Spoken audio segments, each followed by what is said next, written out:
Committee. It is October 10th, 2023 at 8:45 a.m. and we have a quorum.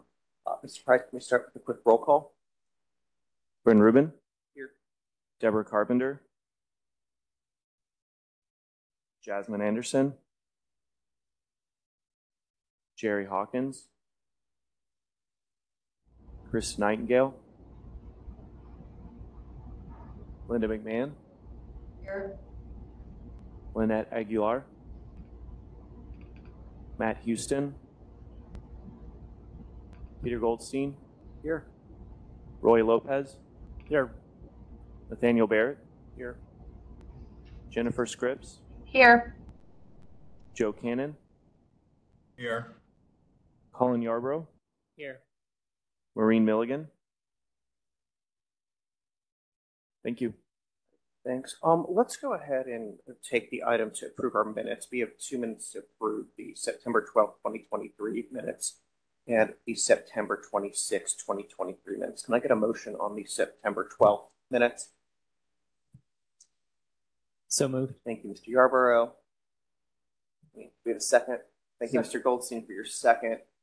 Any discussion? Seeing none, all in favor say aye. Aye. Aye. Any opposed? Nay. The motion carries. Can I get a motion on September 26th minutes? So moved. Great. Thank you, Mr. Lopez. Thank you, Mr. Goldstein, for your second. Any discussion? Seeing none, all in favor say aye. Aye. Any opposed? Nay. The motion carries. Before we go into our forward Dallas draft plan review and discussion, I see we have several speakers here, as well as a few folks signed up to speak online. So why don't we go ahead and get input from members of the public. Each speaker is going to be given 2 minutes to speak. And Mr. Price, are you able to keep time? Yes, sir, I can do that. Great. Thank you. We'll start with the folks who are here in person.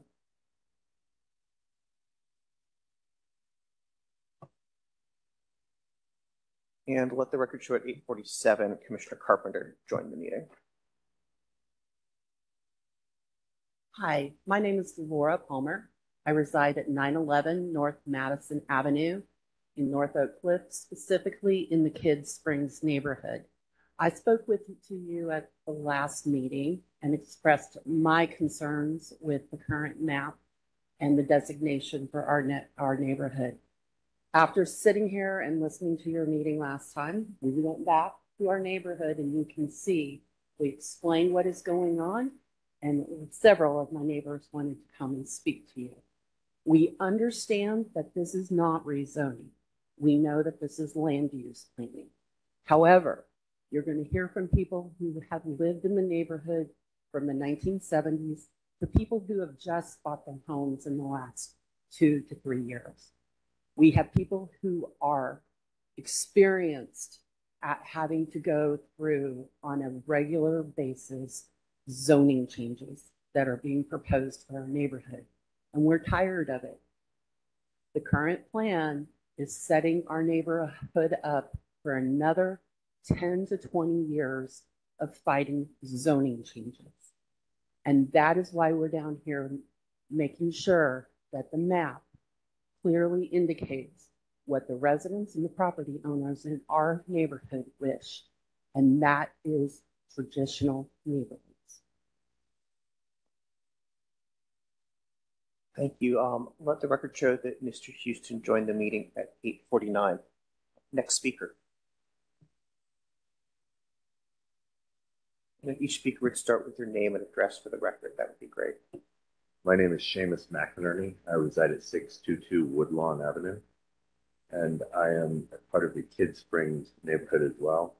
I am actually a fairly new home buyer to the area. I moved in just this last year, and I was drawn there because it allowed me to get a single-family traditional home that was affordable at that time. And when I looked at the planning that you're doing, it looks like some of your overlay has taken away those traditional residential stamps on homes that I could, like mine, that I could afford, and instead reserve that only for the 2 gated communities in the area and $1 million plus property. I know that's not what you're setting up to do. It's certainly not a story that Dallas wants to become involved in. Affordable housing is so important to any city. But the optics and the way it's fallen, I would like you to take another look at. I also noticed that when you're shoving part of the neighborhood into mixed use, perhaps you haven't noticed or seen the sales tax surveys. There's a great deal of underutilized or unutilized commercial space already in adjacent areas that are not generating significant revenue. So I just was hoping you took a look at that data. Thank you. Thank you. Next speaker.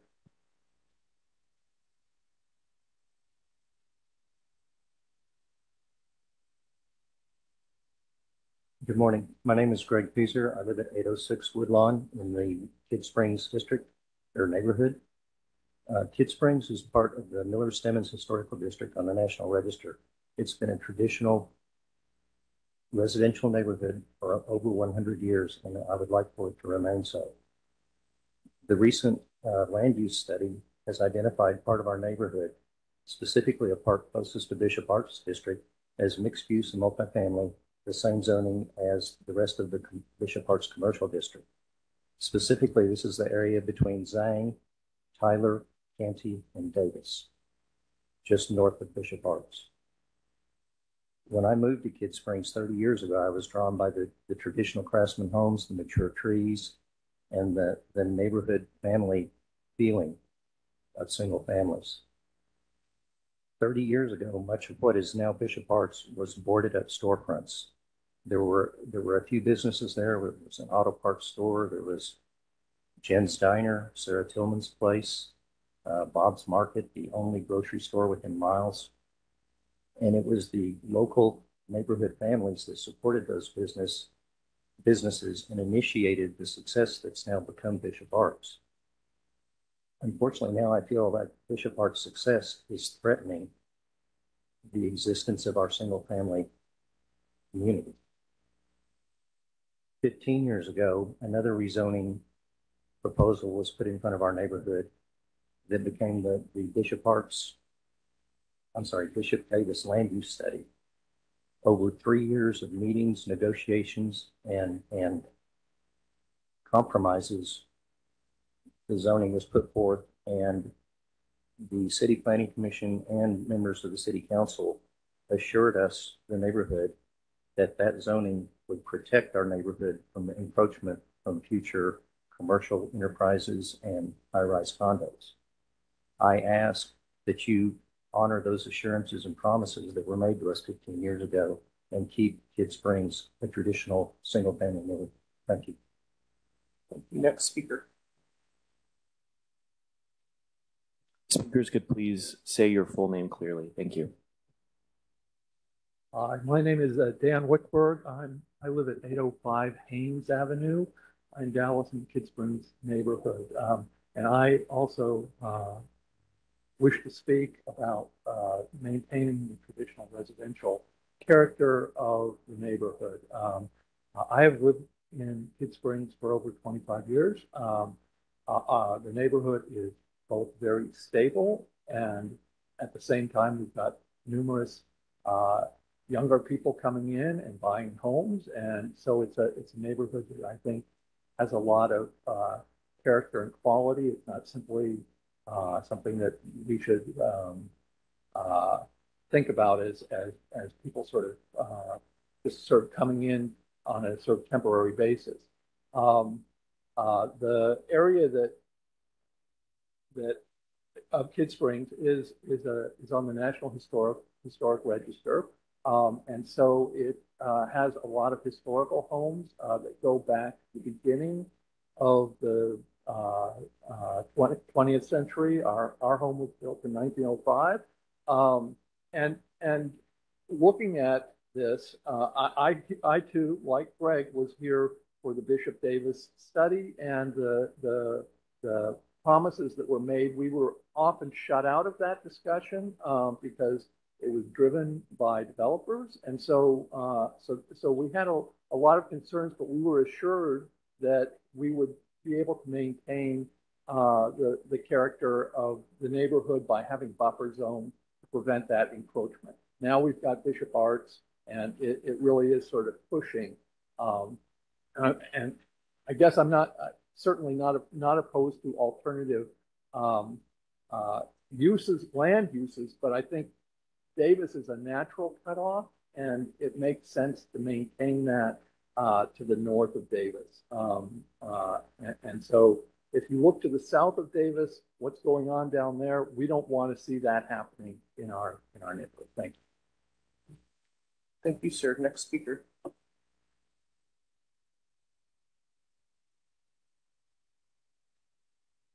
Hello, committee. My name is Mari Hidalgo King, and I live on the 600 block of Haynes Avenue in Kidd Springs neighborhood. I bought in Kidd Springs. I want to express my passionate belief that all of Kidd Springs needs to be place-type traditional residential. I bought in Kidd Springs in 2008 because of the diverse community full of Hispanic, African American, and Caucasian families. Over those 15 years, Kidd Springs neighborhood has supported, celebrated, and helped each other, be it through quinceañeras, funerals, or the latest study or plan working to rezone our neighborhood or replan our neighborhood.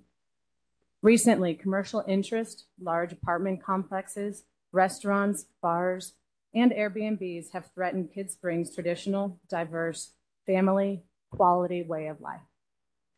As a working class community with a diverse range of lower to upper income families, Kidd Springs neighborhood is being threatened by mixed use, for-profit industries that will break up our established single family community. It has come to my attention in this plan that homes valued in the upper six figures and above are not in jeopardy of losing their traditional residential status. And I am truly alarmed by the rapid increase in our neighborhood's property taxes last year on the front end of the release of Forward Dallas's plan.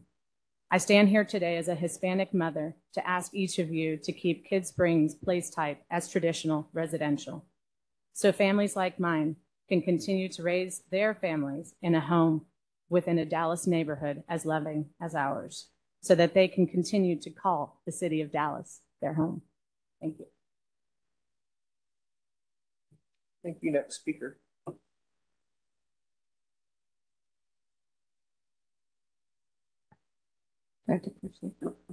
Hi, my name is Lindsay Haroon. I live at 631 Haynes, and I am here from the Kidd Springs neighborhood to try to stress the fact that we need to keep traditional housing. We purchased our house on Haynes 2 years ago, open book. We bought it to renovate and resell. Within 2 months, I had a for sale sign in my yard in Fairview, Texas, and we actually found a neighborhood that we didn't even know existed. It was the sense of community there is amazing. My daughter goes to Rosemont, and I want to keep her there. The fact that changing this could bring in more business, more restaurants, it's scary. And it's something that we didn't think that we were going to have to deal with moving in a year ago. Our neighborhood has kids on the block playing. There's a sense of connection and safety. It's honestly a true gem. It's filled with historic homes, families that are new to the area, and some that have built the foundation for over 40 years. This is nothing short of a traditional area, and I encourage you to walk down the 2 blocks north of Davis that's being discussed to change to mixed blended use. I also think you'll agree that this shouldn't even be on the table. Kidd Springs is a neighborhood for single family homes and needs to stay traditional residential.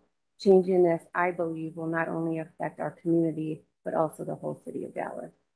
Thank you. Thank you. Any additional speakers who are here in person? My name is Chip Norton. I've owned my house at 734 Woodlawn Avenue since September 15th, 2005. I want my 1918 Homes neighborhood to stay a traditional residential because I've watched this neighborhood improve house by house, block by block, street by street the whole time I've lived here. Kidd Springs is a beautiful work in progress. I've enjoyed watching it happen and being a part of it. We have families moving in with kids to Kidd Springs, very appropriate. Having that happen right before our eyes is a great sign of an improving and stabilizing neighborhood at work. I would love to see neighborhood kids playing with other neighborhood kids in Kids Springs. That is what I grew up with, and I want that to happen here. It is when families move from a neighborhood that it starts to die. The opposite is happening in Kids Springs. I know you probably do not see it, but those of us who live here, walk the sidewalks here, talk to our neighbors here, do clearly see that going on. I want Kids Springs to stay traditional residential. You have many other parts of Dallas that you can change, tear down houses, and build three-story multifamily projects and commercial. We do not want that. We have many long-term homeowners here. Not a lot of houses come up for sale on Woodlawn Avenue that I have seen over the years. It is a very stable neighborhood. I do not want Kids Springs north of Davis Street to look like the new construction of Bishop Arts south of Davis Street. You have an entire block cleared of housing on 7th Street, both sides of that street. I say work on that first, not our neighborhood. I do not want Woodlawn, Haynes, and Cedar Hill to look like 7th and 8th Streets going east and west from the core of Bishop Arts District. I do not want to see our beautiful homes gutted on the inside to make them into businesses that have no life in them after 5 p.m. Yes, our housing stock here on these 3 streets up to Canny is in much better shape for the most part than the housing stock that they're having to rebuild on 7th and 8th south of Davis. Many of us have put a lot of capital investment in our homes, and we want it to stay traditional residential. Thank you. Thank you, sir. Next speaker.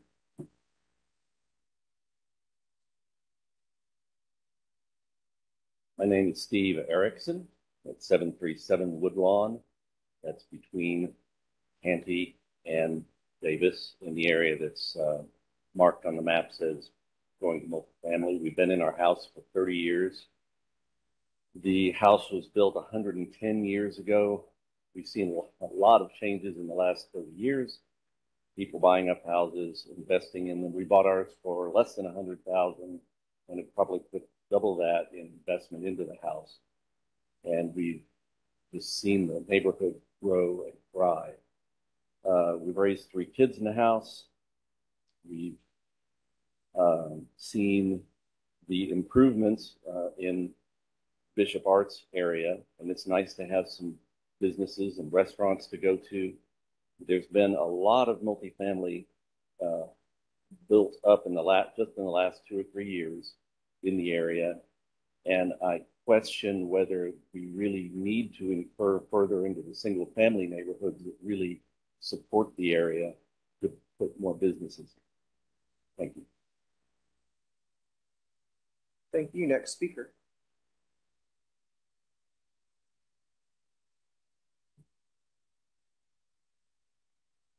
Hello, my name is Cameron Kinzer. I live with my wife at 624 Cedar Hill residence in Kids Springs. Came here kind of last minute because we heard what was going on. And when we moved in 2020, about 3 years ago, we immediately fell in love with the house and invested a large amount of our savings that we didn't expect to because of the rich history and the vibrant culture in our neighborhood. We love what it stands for. We love the people in the neighborhood. If you come down and see it for yourself, it's a traditional neighborhood. It's got, like I said, history and culture, and we don't want to see that go away. So we stand with our community, and we would love to see it continue to be single family. Thank you. Any others? Hi, my name is Caitlin Morrison. Cameron said we live at the 624 Cedar Hill Avenue, and I would just reiterate what the neighborhood has said that if you take a walk on those blocks that are close to Davis, there's families, homes, historic homes, 100-year-old homes, people who have invested their, time and effort to preserve the neighborhood, and we'd love to see it stay traditional residential and continue to be the neighborhood that we all fell in love with.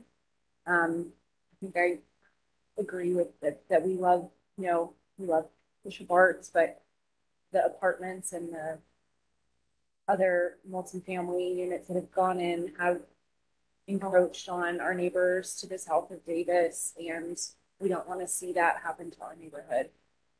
We agree that Davis feels like the natural boundary. and we'd love to keep those single family homes between Canty and Davis. Thank you. And just for the record, Ms. Milligan joined our meeting at 8:50 and Commissioner Anderson joined our meeting at 9:03. Next speaker. Hi, I'm Pam Conley. In 1977, I moved to North Madison Avenue to find out that it wasn't classified as single family. The neighbors explained to me that that massive rezoning that happened in the 60s classified as this multifamily. And they had already started when I moved in to try to get that changed. According to the city, we needed a neighborhood association. So in 1978, Kid Springs Neighborhood Association was in place, and the bargaining began on the zoning change. In 1982, it was finally passed. PD 160, base zoning, R 7.5, single family. It's a lot of years in between on that. And then I get this. And it says draft 1, 2023. And it says forward Dallas. I don't see you looking at our neighborhood in a forward way. In the 60s, we were multifamily. We worked hard to get single family. And now this draft is showing us back to multifamily. To me, that's not forward. That's backward. So from the Kid Springs standpoint, backward Kid Springs, not forward. We would like very much for you to look at us in a forward manner. You've seen the variety we have here in our neighbors, both in age and house type and style. It's a large neighborhood. It goes from Tyler to Zang, Colorado to Davis. We walk it. We've done some sidewalk work and need to do some more. We'd like for you to give us the opportunity to do that as a single family neighborhood. Now I'm going to sit down and we're going to listen to the rest of your talk today. And I know it's not going to relate to ours, but I want you to keep us in mind. We would really like to see that change back to single family, to traditional neighborhood. Thank you so much, and we'll look forward to seeing you on the 24th. Thank you, Ms. Conley. Let the record show that Mr. Hawkins joined at 9:05 a.m. Any other speakers who are here in person to speak today? All right, let's go to our speakers online. See that Ms. King, Mr. Wickberg, and Ms. Palmer were all here to speak in person today. Is John Salvi online? And then after him, it would be Rachel Hill, followed by Brian Tony. I saw. Oh, 1 second. Can you hear me all right? Yes, in order to comply with the Texas Open Meetings Law, we need you to have your camera on. We need to be able to see you, to hear from you. Yes, I'm looking on the WebEx platform. I tried to test it out prior to the meeting beginning. Do y'all have video disabled for participants? I join a lot of video conferencing platforms, so I'm pretty... We have several people with their video on, so you may want to try logging out and logging back in. We'll go to one of the other speakers, then circle back around to you. Okay. All right, Rachel Hill.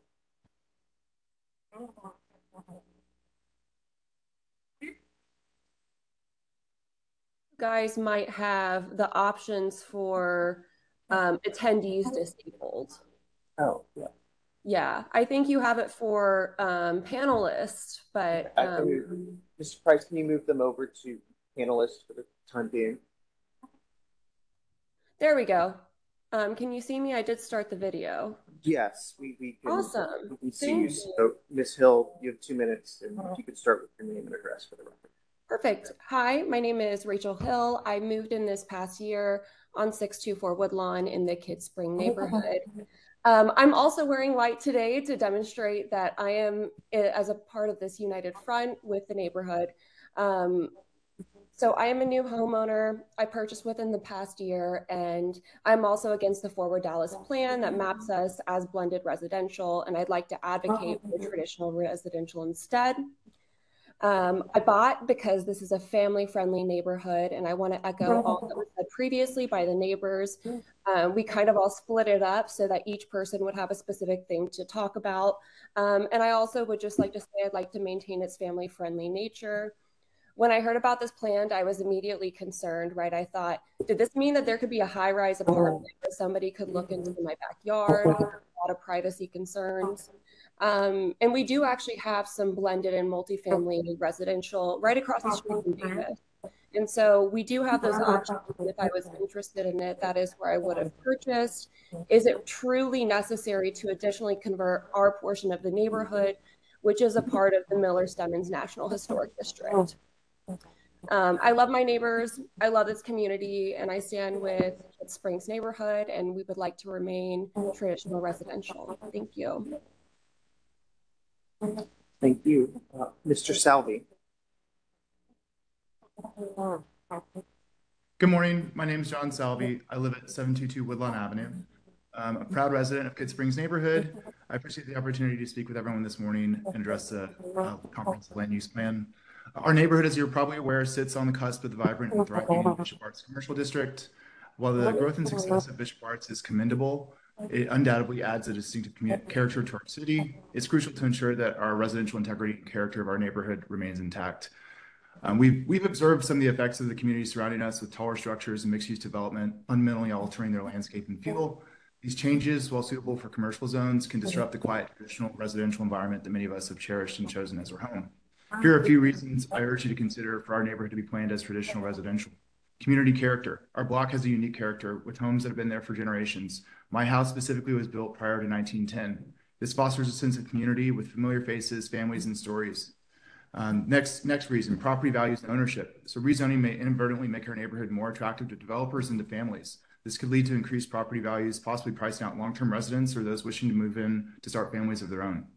Privacy and noise concerns. Taller buildings might overlook many of our homes, compromising privacy.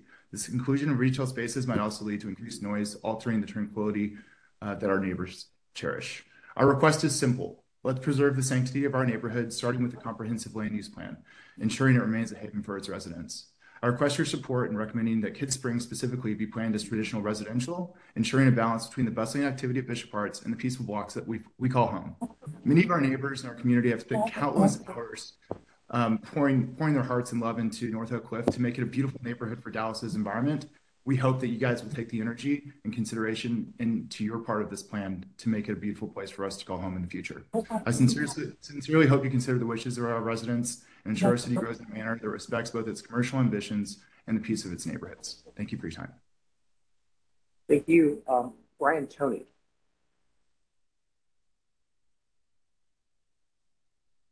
Tony, I think you're on mute.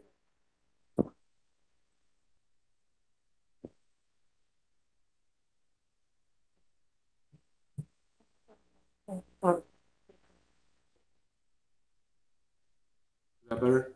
Yes.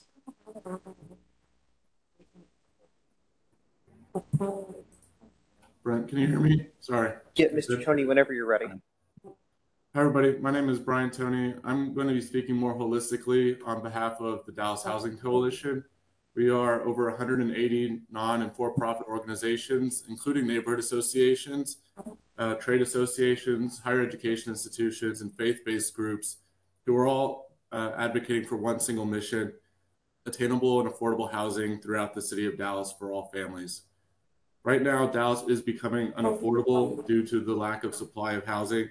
The median income in Dallas is $58,200, and the average home price is now $405,000. We also have a shortage of about 33,600 rental units for families making less than 50% of our area median income. And we're short even more for sale units for families making less who want to buy a home but cannot afford to. Access to housing is the greatest reason why people move. Where people move, companies move. And that's not good for Dallas and our suburbs who are attracting more families and residents in my generation and others, teachers and first responders who can no longer afford to live in our city. We're starting to play second fiddle to our suburbs. We need 100,000 new and refurbished units by 2033 to meet our housing demand, according to City of Dallas housing staff. And our future as a city is tied to solving housing. We have a history of rising to difficult challenges like this, and we can solve problems that others have not if we choose to and put the will behind it to do so. If we don't, cities that fail to offer affordable housing solutions will ultimately drive out their legacy residents and lead to shortages in our workforces, negative health outcomes, and inevitably discourage growth in our local economies. As it relates to Forward Dallas, all place types should allow for more housing than our currently planned city is. And that applies to, again, all place types. We want to make sure that this is a land use vision document, that we are envisioning a city that is inclusive, that welcomes more families and gives more people the opportunities to live and thrive here, whether they're renting or owning their homes. This is really important, and we're looking forward to working more closely with y'all and everybody included. Would love to talk further, but thank you for your time and hearing us today. Mr. Tony, that's your time. You need to conclude your remarks. Thank you.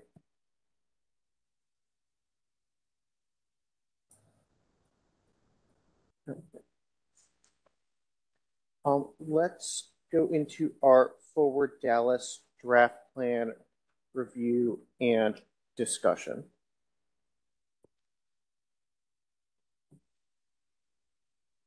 Mr. Agu or Mr. Blades? Oh, great, thanks.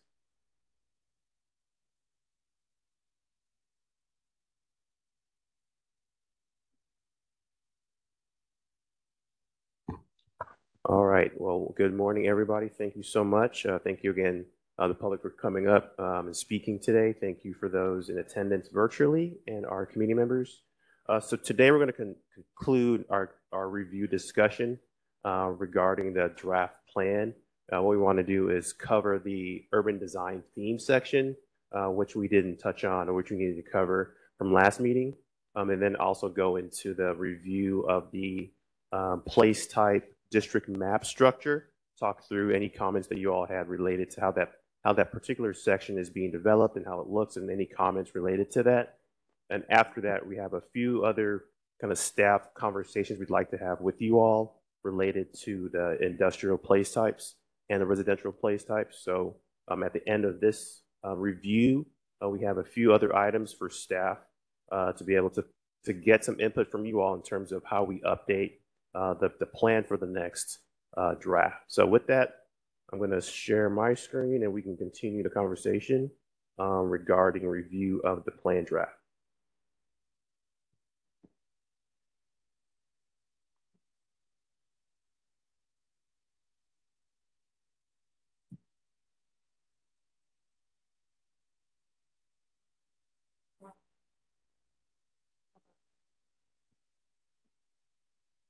I'm going to wait a few seconds just for those online to see my screen. So on the screen, what we're looking at is, again, the draft plan. And what we're going to be doing now is starting to get comments related to the last theme that we didn't touch on last meeting, which is the urban design, community and urban design spreads. This has two spreads to it. The first one talks about the themes, the issues, the conditions, etc.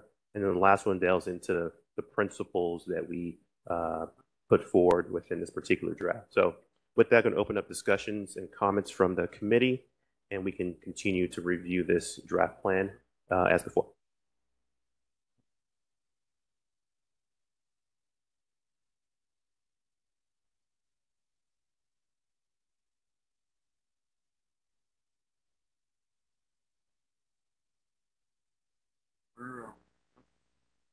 Members, any comments, questions on this item? I know I'm flipping back through my notes, so we all might need a minute to acquaint ourselves in the document. No worries.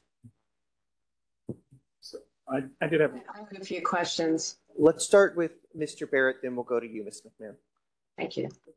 So the first action step it starts with is a citywide urban design framework. So we have a recent complete streets guide, a recently redone paving design manual, they're calling it something different now, but that seem to guide a lot of the public realm. So are we imagining new and separate documents, updates to these old ones, or just saying that we did this recently and that's what we're looking for? Right. So that first, let me just zoom in so those online can see what we're looking at. So this first objective, establish a citywide urban design framework. So currently in the city, we have several, I'll say piecemeal urban design guidance. You mentioned the complete street manual, which has actually been incorporated into our place type map. So what we're looking to do is create a comprehensive, or actually the objective is saying that a comprehensive urban design framework is needed, and that will take in all those documents and ones you just mentioned, complete street manual, and basically help to combine and create something that's more comprehensive. So right now we have TIF design guidelines, we have complete street manual, which is actually within the transportation department, but something within the kind of land use urban design realm that's comprehensive and citywide, we don't have. So this particular objective is looking to develop that. To answer your question, I'm sorry. Yeah, I think so.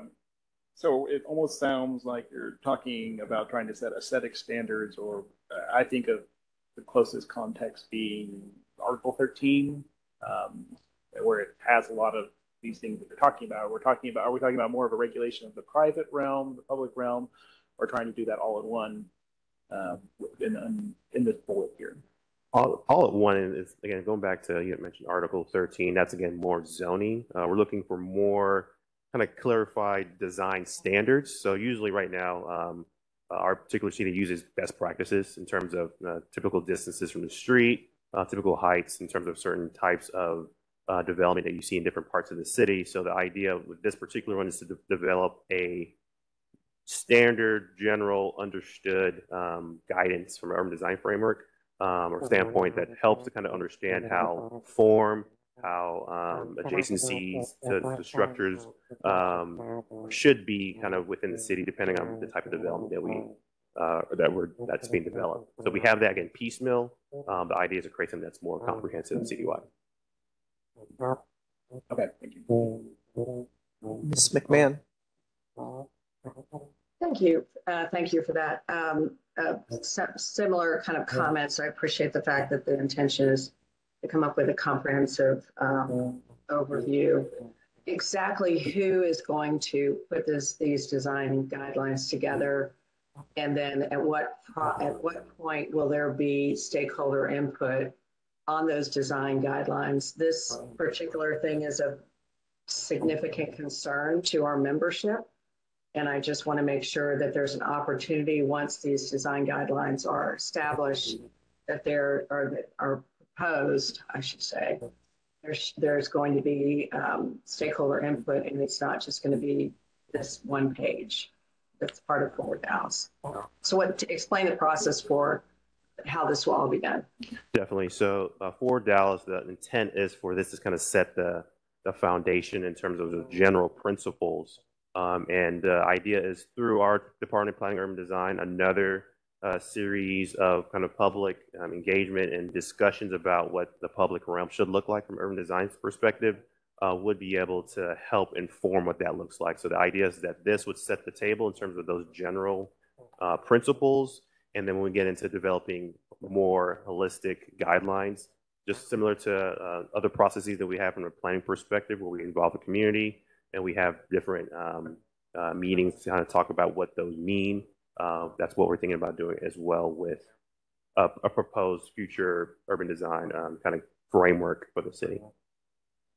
And the follow-up question to that is, obviously, every part of the city is different. Every neighborhood is different. Design guidelines for downtown versus uptown versus East Dallas versus Kidd Springs are going to be all different. How are you intending to make this comprehensive, but then also context sensitive to the area and exactly the plans associated with all these different place types? Is there a connection between place type and the design guidelines? Tell me how that all fits together. Right. So that's the intent. So I think in terms of detailing how that particular plan looks like, we don't have all the details, but kind of high level. is for similar to the Forward Dallas process to engage the community to think through what those design standards, those different types of nuances should look like in the city, and go through that same process that we do with planning within the city. And then what is the timing for all of this? When do you anticipate you'll be asking for public input? Right. So again, this is more of an objective. So we'd like for that to be something that gets developed. So depending on leadership and funding and et cetera, that's all going to play into when that occurs. We would like that to occur as soon as possible as planners, because we do like for all those to kind of continue to move and build momentum based on Forward Dallas, but that's going to be based on our decision and policymakers. And then my last question is, do you anticipate getting consultants to do this work, or do you anticipate that this will be all staff driven? Again, that will be based on our leadership in terms of the funding and what's going to be put into that. So again, we will propose what we'd like to see as a staff. It'll be up to the decision makers to determine if funding needs to be allocated to that. I guess I do have one more question. I apologize. Once these general guidelines are established, and after you've gone through a process, will there be a committee or a group of people that will be reviewing proposed plans? What's the process expected? Because there, at one point several years ago, there was a committee, I'll use that phrase, that was reviewing design guidelines for every development that was being developed. And there was a lot of pushback from the development community, and including architects and planners, on the outcomes of those reviews. What do you anticipate being the process in terms of review of future development? So again, I don't have the details in terms of how this particular plan would be kind of scoped out, but the intent would be to include and incorporate community input, other stakeholders that would be affected or would provide relevant feedback. So I think right now I wouldn't be able to detail what that particular scope or that project would look like, but the intent would be to incorporate as much feedback from the community and stakeholders as possible. Okay, I generally, I think this makes a lot of sense in context with all the other things we're doing. However, I want to make sure that what ends up in the final plan goes before council for approval is really just a recommendation of this process versus actual design guidelines being proposed with Forward Dallas at this particular time, since there doesn't appear to be a lot of time for stakeholder input. Correct. Thank you very much. I appreciate it. Great point. Yeah. So again, this Forward Dallas, what we're looking to develop here is, again, just the baseline general principles in terms of how more detailed guidelines would be developed. So again, like you just mentioned, having something that's comprehensive citywide and a little bit more detailed that dovetails with Forward Dallas is definitely what we'd like to see, just to make sure that there's continuity in terms of the language, the intent, and the application within our urban realm. Thank you, Mr. Fan. Commissioner Anderson. Thank you, Mr. Chair. So this is it seems to be beginning to be a great document. I'm wondering, will we have any historic overlays that kind of show where the communities are? I know particularly there are communities in Oak Cliff and those areas that have terrific historic planning overlays that kind of led the city where it is now. So I want to make sure that the existing fabrics are studied so that we don't take a lot of what Forward Dallas is planning to do and erase some of the tectonics that we have currently in our communities that are designed to kind of help them go in a direction that we need to go. For instance, there are various corridors. Well, I'll just leave it at that. I just want to make sure that we have historic input and also professional input, similar to what Linda was saying, so that we don't take a lot of the things that were designed into the fabric of Dallas for granted and erase any of those things, but build on that momentum for the communities that we serve. All right, great point. So I think we mentioned this a few times. So in terms of historic and conservation districts, those are actually going to be shown on the place type map as kind of overlays. Although those are zoning categories, we still want to be able to show that to be clear in terms of what the community is, those communities that are within conservation and historic districts, to know that the areas aren't changing in terms of what that historic district has entailed or designated. So yes, that is incorporated now into our place type map. Well, I don't necessarily mean the historic districts. I mean, we have design guidelines that our communities were designed based on. That include mixed-use districts, residential districts, retail corridors, and things like that that seem to be a little bit overgrown, so you can't really notice those.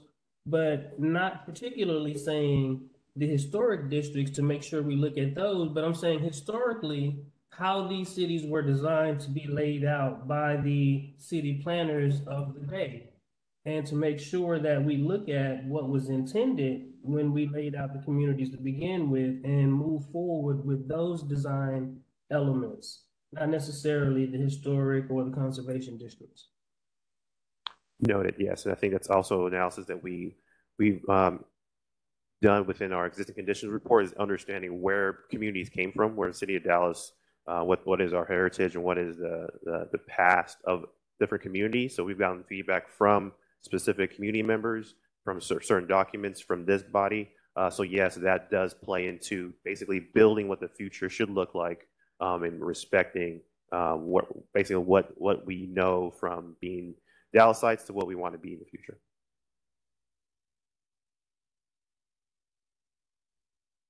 Additional, Mr. Goldstein, do I see your finger on the button? Commissioner Carpenter. This particular thing is fairly confusing to me because it seems to veer back and forth between fairly broad principles and then it goes to very specific principles. I mean, when you get over to, I mean, it talks generally about the relationship between streets and sidewalks and open spaces. But then when you get to this number 2, urban form, and you look at when it gets down into describing where parking should be and the design of parking, and then suggests building orientation, density, placement, and number of levels. That's pretty specific, and when it talks about the footnote there says that the urban form guidance is found within the place type descriptions. I don't see in these individual place type descriptions any, I can't think of any discussion of the number of levels of a building or density or that sort of thing. So it's like we're getting pretty far into zoning. And then when you get over into the notes, number 3 says elements such as materials, color, and texture are outside the scope of this document, which it should be this instead of his. A more detailed community plan could be developed to provide such guidance. I know in CPC, the zoning cases, we're specifically prohibited from discussing materials at all because of state law. So where are you really going with this? Because this almost sounds like a call for an almost endless number of very detailed area plans. Right. Now, great question. So in terms of this particular spread, for those are tuning in, we're looking at the second spread of the urban design, the community and urban design section. So these two elements, the urban design framework and the urban form, I'm going to actually go through different parts of this document to talk through where those elements show up. So when we're talking about the urban framework, we're looking at districts, landmarks, nodes. That shows up in the place type maps that we're going to be talking about at the end of this document, where you have the kind of more zoomed in picture of where and how certain natural features, landmarks play into that. But in terms of your question specific to the urban form, we're going to jump into the first place type after this spread. Let's just say the region open space. As you look in the urban design elements, the streetscape, the parking, open space, buildings, those are the same elements that we have here, urban form. So when he talks about the place type descriptions are going to speak on those elements, that's exactly where those elements appear. So the urban form, that's basically what describes how these place types manifest in the physical nature. And those are how we're going to be representing those in this particular plan.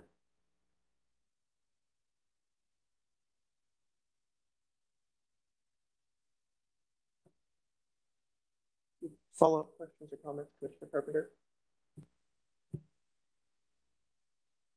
I just don't see the level of, I mean, open space is probably one of the least helpful place types in considering this. But I mean, when you go over to, say, traditional residential neighborhood, you know, it doesn't address number of levels and density. It just seems like we're getting into, you know, very, I don't know, very specific, you know, zoning type details. And specifically onto this, why are we even including this note about materials, color, and texture? It seems like we're giving people hope that they could be developing these kinds of guidelines down the road, and I don't see any mechanism. No, great question. So that particular note, as we started to incorporate this from feedback from our consultant, usually in other communities, they do include that scope as a basically being able to understand what materiality looks like, be able to understand those particular elements that we won't be having or scoping in this particular plan document. So the idea of putting that there was to be clear with the scope of this plan. We're not looking to develop that urban design guidelines within this document. This is just to set the table from a high level, and then moving forward with either area plans or more specific guidance or even zoning guidance, you can get that direction there too. So this should set the table from a high level, and when you get deeper into those particular communities, those specifics would be manifested there. But I don't think it's even possible except in historic districts in this city. I don't know of a mechanism that would allow a neighborhood that's not a conservation district, historic district, to even get close to talking about those topics. So for example, neighborhood plans that get developed, those can talk about what a community would like to see. So it's not the city saying this is what has to be developed. A community can come together and say, we'd like for these types of developments, these types of materials, these types of structures to exist in our community. And then as we can coordinate with what the city can do versus what the community would like to see, that's how that plays into the picture here. So I'm not saying that the city is going to be doing that because, like you mentioned, there's certain regulations that prevents zoning from doing that. But in terms of a community plan being developed or a corridor plan, et cetera, those can start to delve into those details. So it might be a vision or a preference, but it would have no enforceability. Just like this particular plan, there is kind of the general vision is what we're looking to develop, but then the enforceability goes into the zoning. Commissioner Carpenter, Patrick Blades, Chief Planner of the City of Dallas. As an example, and hopefully it can be helpful. So for Dallas, may call out an area of South Dallas as a certain place type. And in Fort Dallas, we might have some broad design guidelines. And so it may call it out as community mixed use. And, you know, it has its different types of land uses that could be allowed there. It has, you know, recommendations about where parking can go. It can say, hey, the heights of these buildings can be anywhere between, you know, 6 stories and 10 stories. It can be, you know, mid to low to mid-rise buildings and a mixed use. And then that area plan that we're working on, that can get into a little bit more details, where it may make a recommendation that says along Robert B. Cullen, that's where we want the 6 stories. Along J.B. Jackson, the street off of there, that can be where we get into more details that say that's where it should be more low rise and 3 stories.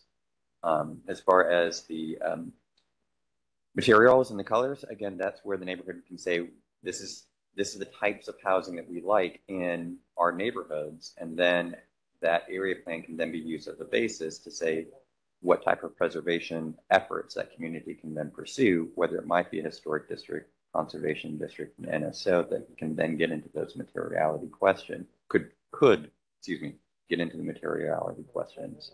So it's trying to say in Fort Dallas that, and again, I get the point that we don't want to set up a community to say, oh yes, you can probably take a look at this, and then we can't. But it's trying to give the option to say if that's something that the community would like to do, and you know, a neighborhood or an area plan can explore that, and then if there are preservation efforts that can be undertaken, then achieve that goal. That I understand what you're saying. I think it's important to be realistic in letting neighborhoods know what they can expect. You know, right now, NSOs only regulate garages and setbacks and height. I don't, there's nothing. Yeah, and part of it is also, yes, you're correct, ma'am. Part of it is also, I think it can be a little bit clearer in that language, but part of it also is that the existing tools for neighborhood preservation in Dallas, they could be better. And part of Forward Dallas is calling out that they can be better. So it could be things that we can, Forward Dallas is saying we should be exploring other preservation tools. Yeah, because right now it would require a completely different type of overlay because the NSO doesn't get there, and then the historic and conservation districts have not to date worked very well in neighborhoods that were lower income to begin. Can't see everyone online, so does anyone else online have a question or comment for staff on this portion? All right, I'll just weigh in briefly to echo some of the comments of my fellow committee members about the urban design guidelines. I think y'all have made clear that the urban design guidelines are not going to be fully fleshed out or even established in this Forward Dallas document, which I think is the right call. Design guidelines are a subject that I personally struggle with a lot. I'm a lawyer. I'm not a design professional, and I rely heavily on the professional staff at the city to, guide me on design-related issues when they come to us through zoning cases when we're at CPC. And, I often get concerned at CPC that we get too far into the design realm on certain cases. Not every case. I do think, addressing design issues is an important piece of what we do, but I think it's critical to find the right touch there so we don't become, arbiters of taste and design. But where I do think that, design guidelines are, could be particularly helpful is when we start to look at missing middle housing and how to fit that into various parts of the cities, because a lot of the existing product on the ground, I do think even with my amateur, untrained eye, has some problematic components from the amount of curb cut there is to placement of garages and things like that, and really how it interacts with the streetscape and public realm. So I am pro design guidelines moving forward. I think it's important to find a way to emphasize that we want to have the appropriate touch there, sort of a Goldilocks approach, not too little, not too much. No, perfect comment. Thank you so much. Members, anything else in this piece? Are we ready to move on to our next piece? Commissioner Carpenter? I would like to add one thing because I'm getting questions from the community that people are unclear as to what the sequence of events is going to be. That what are the parameters of what Forward Dallas is going to accomplish in itself, and how is that going to integrate into area plans, and where at what point in all of this will community input be taken?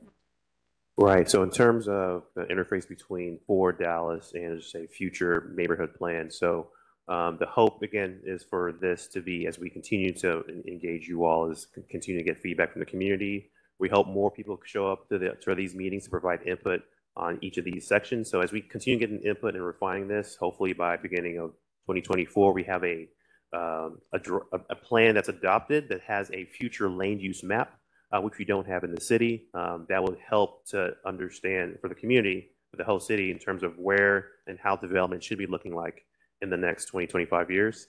After that, there's some areas that we've heard from our engagement with Forward Dallas that needs more specific kind of land use investigations, and even thinking through what urban design applications need to look like. So that's kind of where we kind of delve into more neighborhood specific type of planning. And I think Patrick can kind of delve into how his team is going to be unfolding and developing that post Forward Dallas.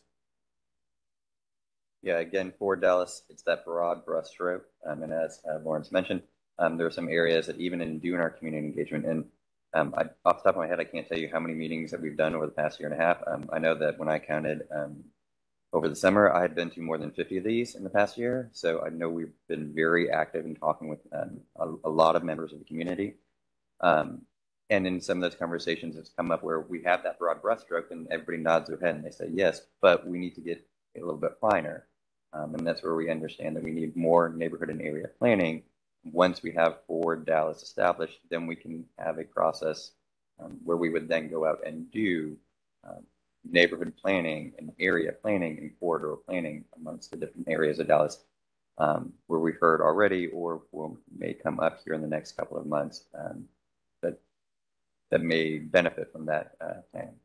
And then to build on what Patrick just mentioned, right now we have a plethora of area plans, but they have different definitions for, let's say, single family neighborhoods. So what this does for Dallas is kind of sets the stage, the baseline in terms of what that common denominator, common language looks like. So when we do build upon more detailed area and neighborhood planning, we're using the same language and it's predictable throughout the city. So right now we have 100+ area plans that all say traditional residential, residential neighborhood, residential whatever, different terms, different interpretations and definitions. So the idea is post Forward Dallas, after we have that baseline, then we can start to build upon area plans that are specific but are building upon the same language. Yeah, and hopefully the ne'xt 2 meetings we'll be having where we're bringing forward the South Dallas Fair Park area plan. Again, hopefully be a better concrete example of how Forward Dallas works and then how area neighborhood planning would work with Forward Dallas to understand how we can build upon it and then how it can be, the area plan can be incorporated into our planning efforts. The concerns I'm hearing, I'll give an example. Say like Kid Springs. Right now it's R75. It's a PD that rests on R75 zoning. It's basically an R75 neighborhood, and they consider themselves to be a traditional single-family neighborhood. But the plan puts blended neighborhood on top of them, and I've heard this concern from a number of neighborhoods. Let's say it goes forward. Forward Dallas passes, and that place type stays on top of their neighborhood. What happens at that point? What power does that place type have over their neighborhood? So I guess the power the place type would have over the neighborhood. So when we've talked with community members and we said, okay, what does this do? And we say, okay, right now you don't have anything. You know, you have zoning. If you have your zoning, sometimes you don't have your zoning. If you don't have that, you have no vision. And so developers come in and say, I want to do this. And there's nothing for CPC, nothing for council, nothing for the community to fall back to say, hey, we've got a vision for our area and this is our vision. And so how a place type in Kid Springs would work would be, this is their place type and this matches the vision for that neighborhood, for that community. And so if a developer or a property owner or the neighborhood wants to make a change, you have to go back to that vision and say, okay, does this match that vision, or do we need to change that vision? Does that vision need to be updated? Again, right now there isn't something, as one said, there isn't a future land use map where they really have that backbone. They can just say, well, this is what we are, and so this is why neighborhoods keep having to fight and fight and fight sometimes for different types of changes in their communities that might not match the vision of some of those members. And so this gives a vision for that area to say, this is the type of place where we want it to be. Does this new development match that type of place? And then that's just the conversation to have. Right. And I was going to say the Kid Springs example is fantastic because they had to use zoning tools to develop their vision. Because there wasn't a land use vision, you talk to the community, they've used zoning to basically help craft what their vision looks like. But from just the layperson who goes into that community and says, what's the vision for this community? Looking up a bunch of zoning documents is not going to help them clearly see what that vision is. So what Forward Dallas does, it should help to show what that vision looks like. So going back to what you said, depending on whatever place type occurs, again, we want to make sure that the community's input is what we see there. That vision is then going to have to be used by CPC and staff when zoning cases come in. So say a zoning case comes in and they're trying to rezone to something else. If the community comes in based on that particular development and they're opposed to that zoning category, which says something else to what the place type map says, and say we get like 100 of those in a year, that can be an indicator that maybe that place type isn't correct. Maybe there needs to be amendment to that particular place type to reflect what the community would like to see. So what we're trying to do now is ensure that the place types does reflect what the community would like to see, what CPC members and council would like to see. So when we do see zoning cases come in, that those are in concert with what the vision is, and there shouldn't be too much amendments happening because the vision is in concert with the zoning request or change that should come up. So you're equating place type with vision? Correct. So you're thinking that when this map gets done, that will be an accurate reflection of, the place type will be an accurate reflection of the vision for each of these neighborhoods? I don't know if I would go as far as to say that place type is a vision. Like, it is a vision, right? It might be way up here, and it still might need glasses on to get better vision, but it's a vision. Right now, there isn't any at all. And so this gives at least a level of vision for So that you're community. thinking that existing zoning is not a vision, that if a single family neighborhood is sitting on R5 or R7.5 or R10 or R half acre or R whatever, that's not a vision? That's zoning. And I don't think zoning necessarily can be called a vision because, there are other things within a community than just R7.5. Usually a community has other things that are part of that vision for that community. So I think that's what the place type is supposed to get, to say it's not just one thing. It's a couple of things that make it this type of place. I can just see as this process proceeds that we're going to have a succession of neighborhoods appear before us, just like Kid Springs did today, because we've talked a great deal at this committee about the tradition, the seemingly almost, well, I'm going to call it arbitrary, and I don't mean that to be offensive, but almost an arbitrary distinction between traditional neighborhoods and blended neighborhoods, which unfortunately seem to have that division has had a disparate impact in that a lot of the more affluent neighborhoods are traditional and the ones that are not quite at that upper tier are not. And given the variety of uses that are in blended neighborhoods in this document, including lodging, and that would open up the whole STR can of worms again. I don't believe that a lot of these neighborhoods that see themselves as single family neighborhoods are going to be amenable to being identified as blended if that's going to open that up again. Because I know in West Dallas, I have not heard a neighborhood say that they want to be a blended neighborhood. Right, and I appreciate that. And I think we're actually doing a sneak peek of our conversation we're going to have actually after we talk through this particular spread and a few other spreads. Is actually that specific request from CLUP for staff to investigate that approach in terms of how we address the traditional place types in the plan. So we're going to go through a few options that we've discussed internally and have you all kind of help us and think through that as well. But that's right along the lines of what we're thinking about. I think it would almost be like the opt-in and opt-out. I think it might be more efficient to start out identifying these neighborhoods as traditional and then let individual neighborhoods say they want to be blended rather than making them fight one by one to not be blended. But anyway. Yeah, I think that's probably where like neighborhood plans come into play. So I think maybe that can go into that more detailed piece that you're talking about. Any other comments on this item? Anyone online? I'll just hop in there briefly. I mean, I share some of Commissioner Carpenter's and the other members' concerns about the blended versus traditional and how that works. And I look forward to a robust discussion on that. As we talk about the zoning, vision, place type distinction, I think those are in some ways, important distinctions, to draw in other ways. The lines between those are sometimes blurry, as zoning can represent a vision, sometimes it might be, and other times it just can be designations on a map that some policymaker decided to make at some point without much visioning process at all. It really runs the gamut. When we talk about these place types and how they might inform future zoning decisions, I just want to make sure, these place types are like 12 of them right now meant to apply citywide. And we're not talking about, a single vision for each place type. You know, what a place type might be implemented in a particular neighborhood is sort of a spectrum. You know, there are probably, you know, just looking at the blended traditional distinction right now, you know, not to say that I ultimately think that should, you know, be in the final document, certainly not in the form it is. But probably things at one end of the traditional place type might get very close, or even there could be even a little overlap between the blended place type. Is that right?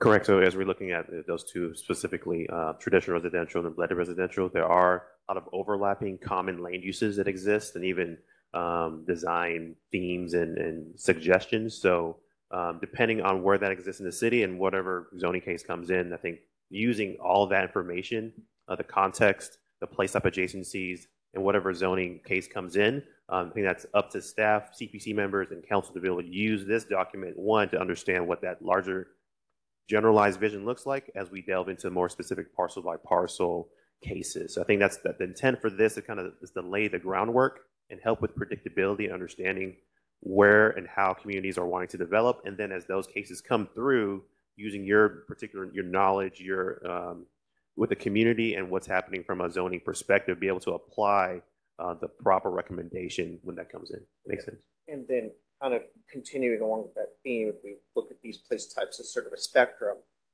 we go from the edge of the blended residential place type that overlaps with traditional currently, and then we go to the further end of that blended residential place type. That doesn't mean that any zoning change that fits in that further end of the blended residential place type needs to be approved, would necessarily even be recommended by staff for approval, right? Right, correct. Thank you. Mr. Chair. Mr. Lopez. So what was the traditional place type, for example, in Good Springs? What was there? Is this the first time we're using place types? Just help me with the history of it. In terms of, yeah, so the city hasn't used place types in this form before. We have in 2006 used different designations, but this designation would have just said residential. It wouldn't have had any additional guidance. It also wouldn't be parcel specific, so it's kind of just a blob on a map that says this is a residential area. This is a commercial area. This is an industrial area. That would be the only place types that we've had before. I believe you heard a lot of history on Kid Springs already today.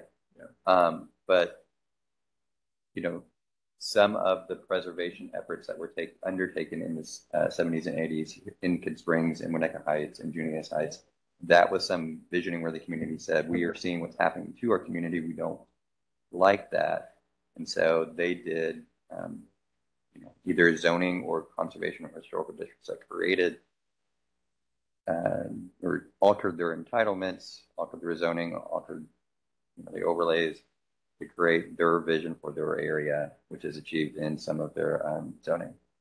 And then for Dallas 2006, kind of just to add to what Patrick mentioned, try to use a concept of place types to call it building blocks, but there was only one residential building block within all of the City of Dallas. So within example, Bishop Arts, Kid Springs, everywhere is codified residential.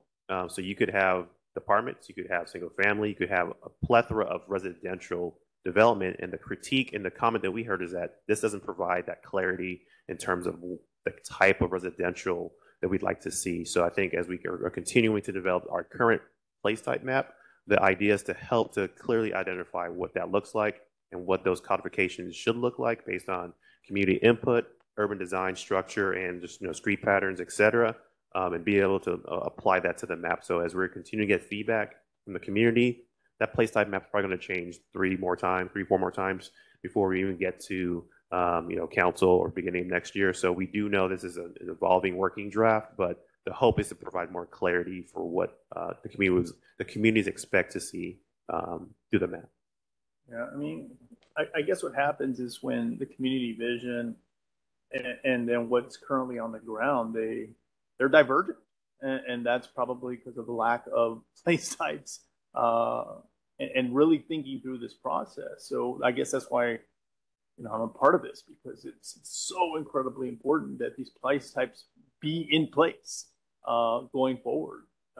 And as a result, we're seeing conflicts in communities, and they know what they want, but what has come into the neighborhood has been divergent. Right. And I guess this is also a real education on the need for neighborhood-based plans. Yeah. All right. Thank you. Members, any additional questions or comments from staff? If you're online, just go ahead and speak up, since it's kind of hard to see. All right, let's move on to our next piece of the presentation. All right, so thank you all so much. So to wrap up this last comment on our community and urban design theme. The last section that staff would like your input on is the structure of the place type maps at the back of this document. So again, we're not looking in terms of where or specific codifications of place types on the map. I think we're going to hopefully we're going to say that if you can provide those comments on social pinpoint or even provide that to us after this meeting. We want this meeting to be focused just on the structure and layout organization of that particular section. So I'm going to use the first two spreads to be our discussion point and start from there.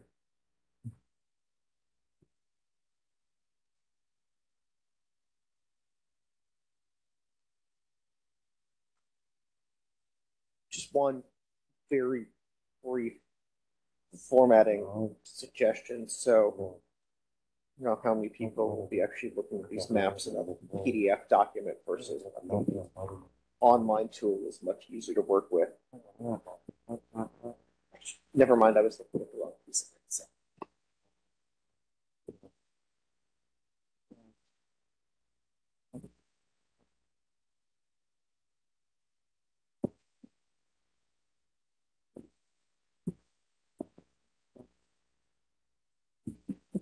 I think it's a comment just from staff perspective, as we're kind of looking at these particular blowouts. We're even thinking about if it's how we keep it, if it's necessary, what is it adding to this particular PDF document? Because we're trying to focus a lot of this into the online piece where you can zoom in, add different layers, look at how that interfaces with each other. As we are looking at these spreads from your perspective, staff is also thinking about the utility of these spreads. It's also good to zoom into a particular area, just to kind of see how those place types interface with, complete streets, et cetera. But again, if the approach that we're also looking at is how do we use that online tool to also be able to provide more information, quicker access to this information, because once this gets printed, it's kind of stuck in time. Once we have this online, you can add current zoning and et cetera to understand more how these maps interface with the land uses that are suggested here. So just a glimpse into what we're talking about as staff. Everything that's here is still working draft, but we're still thinking through the utility of these particular sections here as well.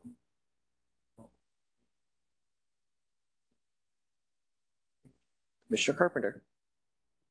I find it difficult to distinguish between the color, and it may just be my ability to discern color differences, but the regional, commercial, mixed use, and the urban city center seem to be very close together.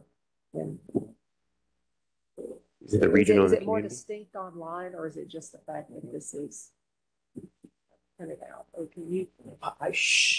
Those are the two colors that are probably the most that I have the most difficulty with too, but I'm guessing there's not too much. I'm assuming there's not urban city center, but it just seems that they're very close together. Is there a way to either brighten or darken or anyway make them more distinct? That's a great point. So we've got that for a few of these place types, and one of the considerations is either maybe some of those are hatched, maybe those are kind of just shown instead of a solid color, maybe just designate them in a different symbology.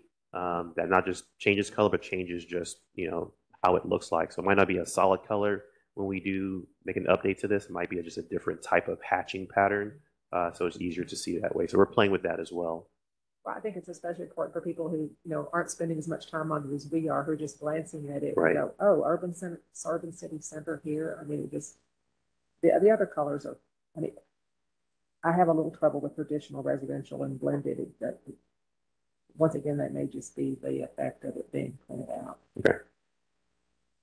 But, I'm looking at the NC1 North Dallas, place type and urban design. Like the points I was making before, when we were looking at the theme for urban design principles, it looked like the urban form was getting into more the built environment and just doesn't seem to address that at all. Right. So going back to that spread that we talked about, the urban design theme. Actually, I'm just going to jump there before we have our discussion.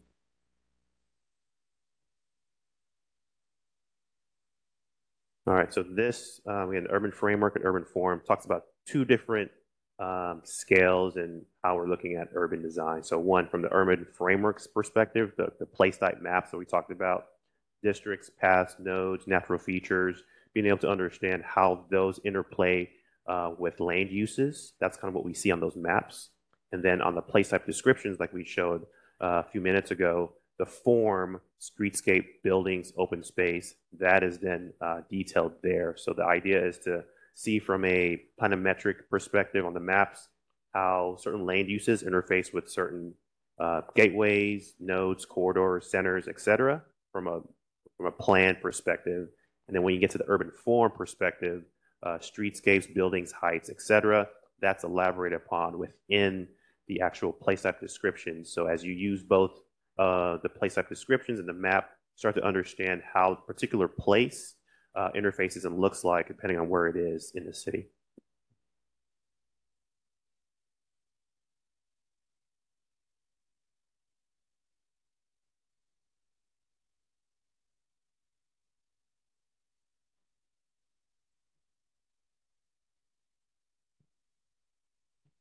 Mr. Goldstein, we can come back to you, Mr. Copeland, if you have more. Lauren, excuse me, Lawrence, a couple of quick questions here. Yes. One, I know in the past we talked about landmarks several meetings ago, and I was just curious, how we're going to identify those landmarks. Will that be a consultant? Will that be your department? And also, are we collecting that data when we go out into the communities? I think that would be really helpful to get their input on that. Right. So actually, all of the above. So the landmarks example that we have on here is from multiple different points of input. One, even before we started talking about place types and kind of the map, we solicited the community's feedback in terms of just areas of interest, places they wanted to preserve. Landmarks are part of those areas that we identified. Those are part of the analysis that we took in. The consultant did actually a citywide analysis, a local consultant in terms of identifying kind of more regional and neighborhood specific landmarks. For this particular set of maps, we mentioned that we asked them to kind of focus just on the more regional landmarks, because you can have like a specific church that's more specific to a neighborhood that might not be a landmark or citywide, but as you go into more neighborhood planning post-forward Dallas, those could be landmarks that appear there. And also staff and our input and our knowledge of certain areas, we're able to basically use those two previous inputs and provide kind of another level of analysis to be able to just show those existing landmarks that exist. So the idea is, as we're looking at communities, specifically the district scale, and we're looking at the future of these communities, we want to be able to also understand what exists there. What are those gateways? What are those landmarks that help to kind of build the totality of that particular place? So it's important as we're looking at the future place type, it's also important that we understand historic conservation districts, that we're understanding landmarks, nodes. Those are all, even though some are in the past, current, and looking about the future, that whole totality of information helps to better understand what this area should and could be in the future. Absolutely. I totally agree, Lawrence, and that sounds like a great approach. The other thing is just a graphic design question that I have. I'm noticing on the pedestrian and bike trails that we're using black dots, and I'm wondering that those seem to the black to me immediately reads mostly as, interstate roads and DART. And I'm wondering if some other color or designation might suggest that they're pedestrian trails and possibly often part of a green space, right? Even though it's a linear trail and not a spot that might give it a little bit more nuance as to what these connectors are like. No, that's a great point because I think as we look at that street that goes through there, I think having that same saturation makes it have that same level of, I won't say importance, but kind of brings it to that same level. So I think that makes a lot of sense. We can play with either softening that or changing it to a different color to help with that nuance or depth of information that we're trying to show here.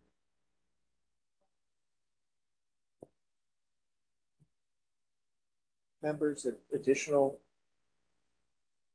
questions or comments? Mr. Carpenter. Yeah, Ruben, I have a question. Is that Mr. Hawkins? Yes. Oh, go ahead, Mr. Hawkins. Thank you, Mr. Chair Ruben. I have a question, first a clarity question about the actual locations of the map. Mr. Agu, when you all were determining like these sections of the map, were those sections that were designated by the community members? For instance, like this North Dallas section, was it the section that was like the boundaries designated by community members? Yes, two things. So the initial development of the place type, or excuse me, the district maps were within a planning urban design, basically based on census tracts and looking at that analysis and geographies.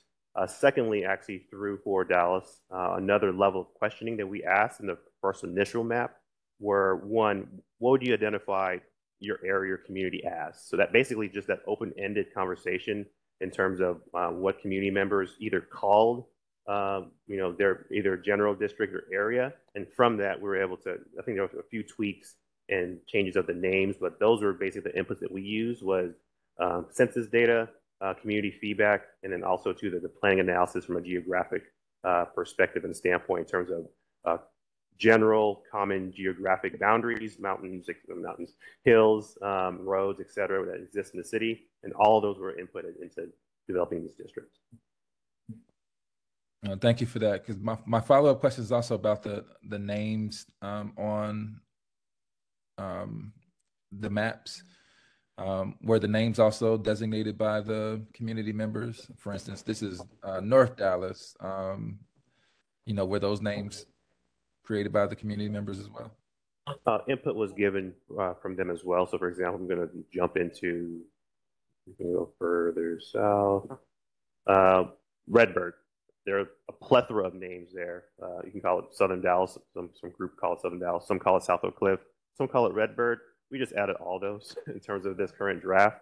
In terms of developing what a specific boundary in their name is, not everybody's going to have an agreement with that nomenclature. The idea here is to make sure that we have a common understood name based on what we inputted and also a general geographic boundary.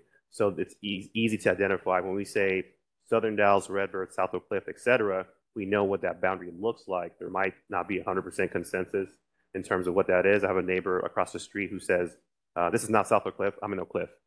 So there's inputs that we are getting and probably going to be conflicting with just different parts of the community. But the intent is to make sure we have a consistent geographical boundary with a common understood name that's used to kind of help understand different parts of the city. Thank you for that. And I'm asking that question particularly because names are really important when it comes to those community members defining their communities. As we witnessed with the public speaking today.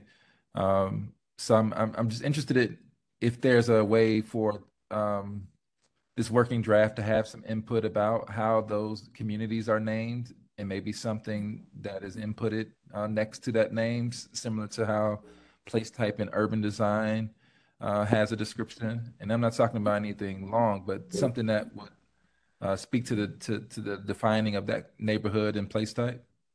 I can add two things to that. So I think one, we actually have call it neighborhood organization map that exists through our department. And what that does is almost exactly what you're talking about is communities basically come to our department and say, hey, our organization, our neighborhood organization is this boundary. And they submit that based on their community, and then we input that based on what they say. Another community comes in and says, hey, our community is this. We also input that, and there could be some overlapping boundaries and nomenclatures on that same map. So what we do is basically, with that particular map, that's more detailed, more neighborhood specific, but the intent for that is have the neighborhoods be able to communicate and understand where those disparities exist in terms of if there's overlapping neighborhood organizations, what is that cutoff, and not have the city say this is where it's going to be, but have the communities kind of engage in that conversation to figure that out. So from that perspective, we definitely want the communities to be able to help understand what their community boundaries are. And we're basically using that particular map to be that repository where all communities can see where those boundaries exist. So I think we have a little note maybe if that's something that you're mentioning, but we do have another tool that helps do what you just mentioned. Yeah, and Mr. Hawkins, to just build upon what Lawrence just detailed, it's not an intent to say this is North Dallas and then this other area is not North Dallas. This is West Dallas and this other area is not part of West Dallas. Honestly, part of it is just when we go out there and we say this is NC1, nobody knows what NC1 is. North Central 1, North Central 2, nobody knows what those are. And so we take the map out and we say this is North Dallas. We're like, okay, I might have some slight disagreement about where those boundaries are, but at least labeling it as a geographic area or by a different name, we can call it, people will say, just like Lauren said, this is not South Oak Cliff, this is Redbird. This is not Lakewood, these are the M streets. This is not, Buckner Terrace will say they are not part of Pleasant Grove. 100% Pleasant Grove starts over here, right? Definitely, want to continue to have those conversations and don't want these to be a declarative statement necessarily, just a better way for us as communities to understand in general what some of these areas may be called. Yeah, and I totally agree with that. And I think maybe something very short to share what you all just encapsulated will be helpful. Obviously this will be used by community members outside of the city. So I just think that would be helpful because that was what you all just shared was helpful for me. Great. Mr. Lopez. Gentlemen, was there any consideration on utilizing elements of council districts within these maps? I mean, we do have 9 more years with our current districts. You don't want to, outdate this map, but. Right. I think that was actually a huge component of that is as redistricting happens and as this document becomes a living document, we don't want redistricting to change, basically what this document is. And also too, in terms of politically, basically want to keep this as a neutral document based on population, geographical markers, and what's in the city. So this document can continue being developed over time when those things change, because within council districts, there are multiple planning districts. You can say, for example, District 8, Kleberg, the UNT area, even Redbird. Those are all part of places that touch that particular district, and they will call themselves just different. So it's important that we're starting to understand and kind of put those more geographic bounds and districts on this map so that can continue moving forward and developing forward as council districts change over time. Yeah, I mean, I just had trouble trying to figure this out. And the little tiny map, the corner is helpful. Thank you, gentlemen. But I was just trying to get at my geographic bearings on this was a little of a stretch for me anyway. Thank you. Yes, and I think one other thing to know that makes sense is as you all start to review South Dallas Fair Park, that particular plan that will come before this body pretty soon, we could have just kept this particular citywide map and say, okay, the area of South Dallas Fair Park is this area over here. That's not helpful to understand the boundaries. So as neighborhood plans, area plans start to come before this body, it's very important to have a future land use map, very critical. to be able to review those, but it can also be important to see how those area neighborhood plans fit within a more kind of confined set of maps.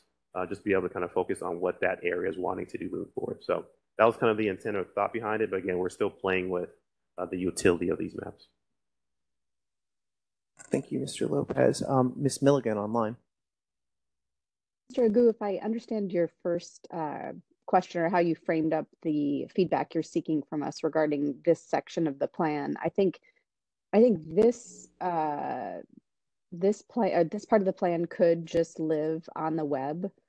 If we're thinking about whether or not whatever becomes the printed PDF, whether it's accessible and if people feel like it's too much of a weighty document and so they don't dig into it, in the place type descriptions and other areas of the plan, I think we've tried to fit a whole lot of information into a little bit of space. And so if there had to be some kind of a choice between whether the place type descriptions could get 2 pages versus 1 page, and you can add a little more verbiage into those sections, and then these specific place types live on the web and are easy for neighborhoods to find, I think that would probably be the best way to distinguish between what's in the printed document and what's lives solely online.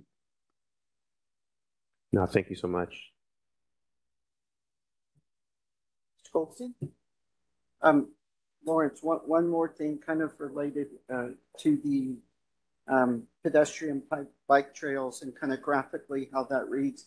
I noticed, for instance, in NC1 map on urban design, you're talking about the 3 small creeks and the importance of their mature trees and flood control issues related to that. And again, I think those don't pop off the map visually. And again, maybe there's some way to better kind of represent these natural topographical landscape features. No, that's a good comment in terms of just making that pop better. We can look at that. Members, any other comments on this portion? Mr. Yarborough. I would just echo Ms. Milligan's comments. I came into this discussion and I was like, yeah, these are important. But the more that we've talked, the more that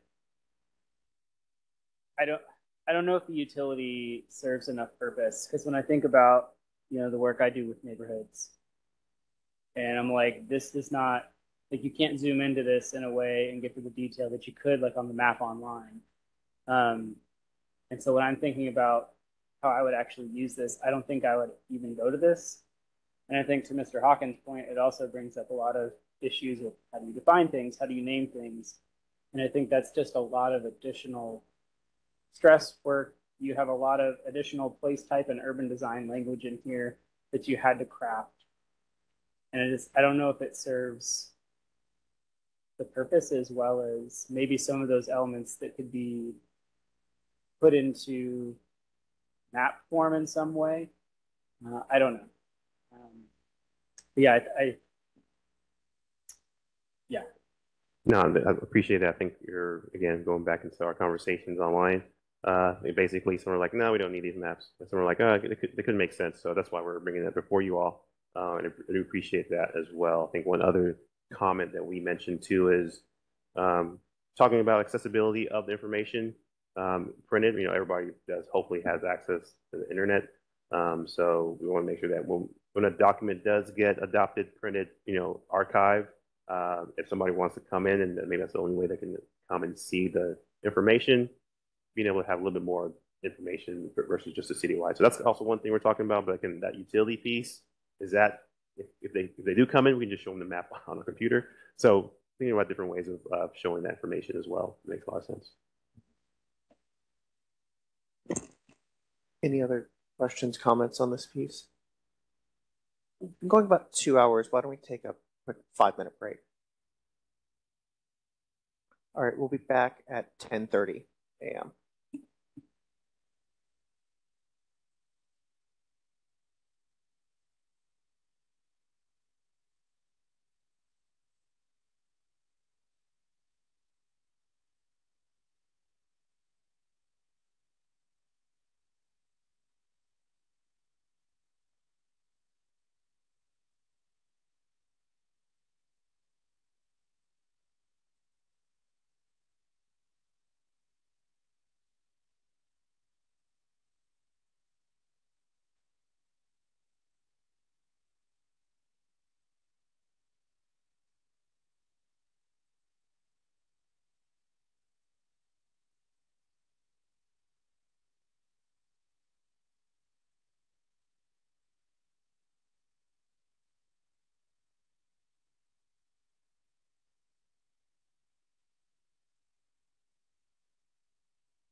folks online, if you could get your cameras on, we're going to go back on. I think this might be the closest to a 5-minute break that I've ever had at a city meeting.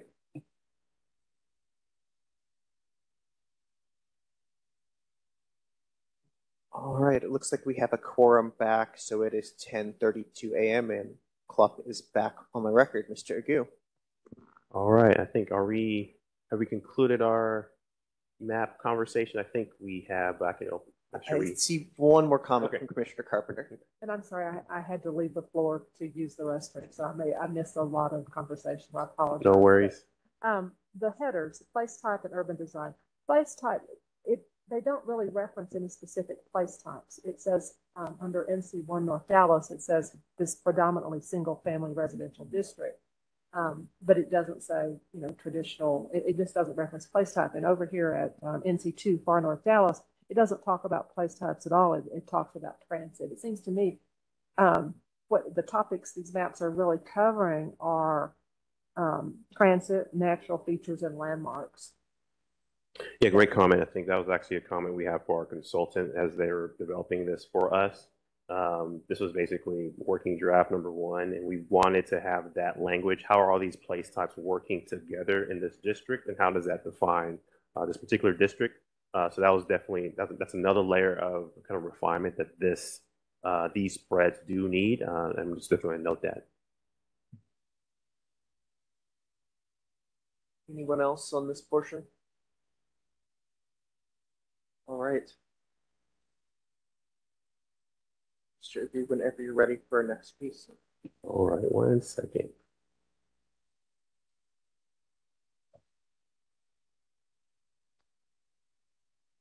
All right, so with that, we've actually touched on all the different sections of this particular plan. I want to just thank you all for that input. I think we have hundreds of comments. We'll continue to develop. We'll continue to develop our update. So what we want, just so y'all know how we're going to be coming before you all. So all the comments that we have. So I think on here, 200 plus comments from our technical review committee, about 100 from the community at large, hundreds. So what we want to do is based on the major sections and how we're going to be probably coming before you all next time or maybe the next few times is showing you all maybe an example of how we're addressing a particular section instead of going through the entire document. So just saying for the theme section, we'll kind of show maybe the updated layout, how we're addressing some of those major comments, and how we're going to be moving forward with updating the larger document throughout the entirety of the draft 2, and just go and get just kind of general feedback in terms of the direction that we're going. So hopefully by the time we publish a revised draft, we've addressed those kind of major common issues and concerns. So that way, when you do get one, it should be applying all those major comments that we heard from you all and other inputs as well. So with that, we're going to transition our conversation to talking about the residential place types and industrial place types based on the big, so just gird your loins in terms of what we're going to be talking about. So the feedback that we received from you all, a lot of really good input, and what we wanted to do is show you all some of the analysis, some of the thoughts that staff has had, and ask questions in terms of which way should we move forward with these particular place types, because this is going to be paramount in terms of how we update this particular draft, the sections in here, and the language. So we want to make sure we're proposing, we're showing you all the input that we received, and also we're talking through the implications of those particular changes. So with the residential place types, we're going to focus our conversation on the traditional and the blended residential place types, specifically talking about some of the options that we had last time in terms of do we mix those? Do we blend those together? What does that do in terms of the particular document? If we keep it separate, what does that do? How do we add additional language to this? So we're going to focus on the blended residential, the residential place type conversation. Probably going to be an hour to kind of just talk through those different options. We might, if we don't kind of get a consensus, we might have a straw poll, just kind of get an idea of where this body would like to go based on the options that we present. And then we'll do the same thing for the industrial place types. So basically talk through different options, get input based on those options, possibly take a straw poll if there isn't a consensus based on our conversations, and that will wrap up our discussion today. All right. So with that, let's go. All right, so what we're going to show you all within this particular section, there are three options we're going to be talking about. The first option, basically nothing is changing. The language within the document stays the same. There's a traditional residential, there's a blended residential. The land uses that exist there are the same that we have within the current document, and that's shown on the left side of the screen. So we're going to talk through, we're going to show all the different options, then we're going to go back and talk through what those different ones mean or kind of direction or maybe clarity from those, and getting your input too, as we also provide our input in terms of what staff would recommend. So option one, keeping the traditional and blended residential separate, no change, the language stays the same, the land uses stay the same within the document. Option two, based on feedback that we heard from you all, is merging that into one place type. That particular place type, things to note is that we would be adding 2 land uses within for Dallas, just to be able to clarify different uses within not just this particular place type, but all place types. That would include multiplexes, which I believe definition is at 4A. Yeah, so this definition, so this difference in land use and future land use is something that's come up in our conversations. What we had before, which is single family detached, single family attached, and then multifamily. The multiplex is an additional land use that we're putting in there to say you have single family detached house, single family attached, which is a duplex, multiplex, that would be 3, 4, 5, 6 units in one, on one property. But it wouldn't, there's a certain point, and that point might be 5, that point might be 8, that point might be 12, but there's a certain point where it's no longer a triplex, a quadplex, that land use. It's now an apartment building, and it's now 178 units on one parcel. And so it's adding in this land use to say that it goes then from single family detached, single family attached, multiplex, and apartment. And so it's allowing that difference between understanding that missing middle part, which is really those multiplexes and the duplexes, that's a land use that we needed to add in here.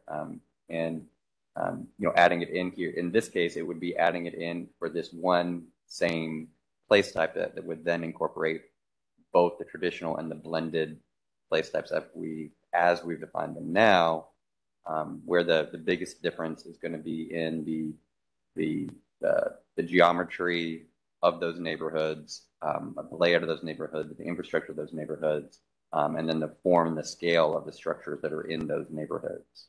Right, and then to add to that, we're going to basically go back and forth kind of describing this. So this option 2, as we're developing this, a few things to note from our perspective.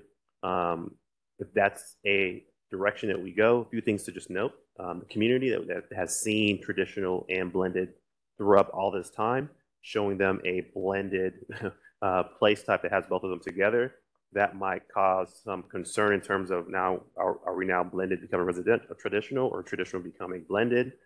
Being able to kind of talk through that particular direction would be something that we would have to kind of talk through and think about, because we're now basically creating a new place type that incorporates those 2 elements. So how we're kind of addressing that in this particular option would be kind of showing the 2 different urban forms that exist in traditional and the blended.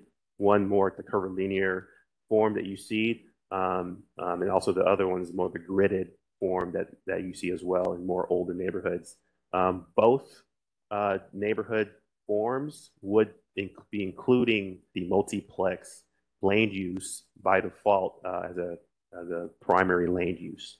But also, too, one thing to note, too, if we're combining traditional and blended into one, we have to think about what does that mean in terms of the language and descriptions within this particular place types for areas that don't look like the current gridded form, but are more curvilinear. How do we identify that on a map? How would staff use this particular document to help with zoning cases moving forward? So those are some of the thoughts, some concerns, and options that we're thinking about with this particular place type. Again, we haven't fleshed it out. We want to make sure that we get general direction in terms of where we should be going before we then go into the more detailed approach of defining how this would be crafted and developed. So that's option 2. I'm not sure if you have anything else to add to that. Yes. And then option 3 is actually kind of a mix between them both. And it's kind of what staff is recommending is you still keep the 2. You add the multiplex and apartments as a land use within either of those place types, or just all over, all the place types that exist. The traditional residential, I think one thing that we've heard from the community, as we start to describe what that place type is, people get hung up in just the term traditional residential. So an option is to look at that particular title, because I think being able to get people to look at the actual direction and the language of these place types is paramount, because all the place types for all the residential place types now, they do have a mix of uses, duplexes, townhomes that exist now in the current language, but that isn't being read based on people kind of getting stuck on that traditional residential title. So one option that we're proposing here is looking at that title, what it means, just kind of make it clear that this particular place type is different, but they're also getting people to read the defining characteristics of these as well. Being a little bit more clear in terms of how the traditional residential, I guess the current traditional residential, how that's incorporating all these mix of houses in addition to the other residential place types that exist. Lodging would be removed from these place types. So I think currently that was kind of an option or discussion that why is lodging one and not the other. Lodging would be removed from the traditional and the blended, but you would have multiplex as a primary for both, and the apartments would be supporting. So depending on the location or depending on the zoning case that comes through, when you have a supporting identification, that makes staff, CPC, do more investigation in terms of is that particular use needed or appropriate in that area. So that's kind of the wrap up of those 3 different options. Keep as is, combine, or if we keep as is, redefining and renaming and tweaking some of that language to be a little bit more clear for those community members and staff, and hopefully this body using moving forward. So I'm not sure if you have anything else to add. And because the feedback we got from the community, the feedback we got from y'all was, if you have these 2 different place types and you have different policies in them, the city isn't being an active agent in the result of those policies, which would likely be some additional displacement in one versus not displacement in the other one. And so the intent is to remove that active part of being part of it and saying either they're the same place type with the same policy, and we just have to understand that the urban form is different in that there are 2 different urban forms in that place type, or they're different place types with different urban forms, but the land use policies are going to be the same across both of them. And so that's why, the primary and the supportive land uses would be the same in both of these place types. And then we have different urban forms with those place types, or we have one place type, 2 different urban forms in it that, again, then would just all have the same land use policy guidance. And yeah.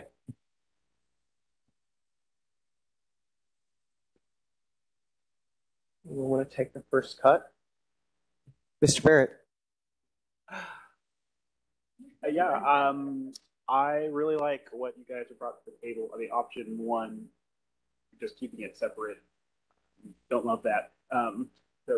But option 2 and option 3. So if I understand option 3, we're saying that these are separately mapped. They have some place type characteristics, but the uses are more or less the same, correct? Correct. Are you imagining these a difference in intensity, or? The urban design section would basically help to define what that looks like. Okay. Yeah, that what a duplex looks like in one would be like it would be still possible to have a zoning case where you could build a duplex in both place types. What that duplex looks like may be different because the context and urban forms in these 2 different areas is a little bit different. And so a duplex in a 1910 neighborhood may look like a different duplex in a neighborhood built in 1980s.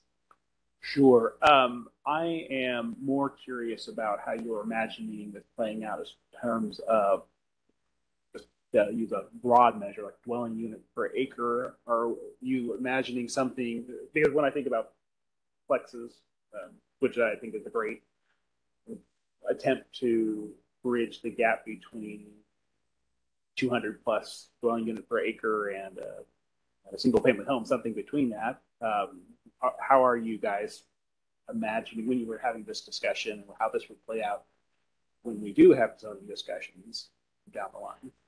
Right. So I think going back, and we're actually going to be doing probably another level of investigation with how the language is developed. But basically, the urban form in terms of how buildings are either fronting particular streets, the streetscape, different type of basically how it informs and how it basically interfaces with the streetscape. That's going to be a huge component of that because from a urban form, maybe height perspective, they generally are, from a residential perspective, some of them are the same. The blended residential, though, has more variety and more options for, I guess, increased scale. So I think that might be something that we add in terms of this is from, let's just say, 1 to 2 stories for one, and then maybe from 3 to 4 generally. That could be a way that we approach that instead of saying a particular FAR, which is more zoning related, might be more general heights and distances from the street or how it interfaces the street generally. So when we do go into the zoning component of this moving forward, that would be kind of what is used to kind of define or help to define those more specific characteristics. Got it. On the bit about the lodging being struck, I'm curious if we're thinking about something like SRO or residential hotel zoning development as it exists today. Where would you imagine that? Are you imagining that as a lodging? Is that a residential type of use? I think right now, those SRO, they would still be probably either, and I guess it would depend upon the exact reference for it. Like, again, I think it gets to a little bit of like the same difference between the multiplexes and the apartments, right? Like a 8-unit lodging, lodging house is still a lodging land use, right? A boarding house is still a lodging land use. But an 8-unit apartment building, that would still be a multiplex. And if someone is creating some type of, single room stuff, I think that's a question that I think we probably need to dive a little bit deeper into. Yeah. Right. I think as we're looking at these land uses, I think it's important to note that just underneath that land lodging, there is a mixed use. So I think the focus on the lodging piece is this particular parcel is for this particular use. But there could be some other parcels, residential specific, that have other uses within there based on kind of what's allowed within the mixed use, classification. So I think when we were looking at the lodging piece was more specific to like hotels or that specific individual land use. When we go into the mixed use piece, I think the zoning and conversation is going to probably get a little bit more nuanced, and that's nothing we haven't delved into that too much, but I think that's kind of the direction we're looking at. I personally favor option 2 because my worry about an option 3 is that it creates an image of that one place is something people are going to be fighting over. They want to be in the one category versus the other, which is, I think, a discussion we've had several times, and just gets away from the spirit of what I've talked about as being like nobody places exempt from change, but nobody has to bear all of the change, and puts people on more of a level playing on the same footing. Because I don't want this to get through us and then CPC and City Council, and if we go with option 3 where they're separate use or place types, and we end up with a big fight over who gets in place type number 1, and then it gets watered down until it's the status quo. Like, the status quo is not acceptable. So I prefer option 2, that we have make it as broad based as possible. We have the most residential areas working on the same, playing on the same footing, and that we kind of understand that, okay, you can achieve the goals that we have for Dallas and our housing goals and all the others with only very modest commitments required to all of each neighborhood, and it's going to be all the neighborhood. We're all in this together. So, I mean, when you're even talking about 2-story, you can get, I mean, it's easy to get 40 dwelling units an acre with a 2-story building. It's not going to be crazy big, right? But I do want people to know that they're not going to end up with a 5-story wrap next door to them. Right. Especially if we're all working on this together. We're talking about probably 85% of the residential land here, and then we're talking about this place side. Right. See Mr. Goldstein, I think I saw a finger going towards the trigger from Mr. Carpenter. Clarifying question on option 2. So we're not making a distinction between residential and blended, but then the distinctions between curvilinear and gridded, but those aren't associated with a particular use.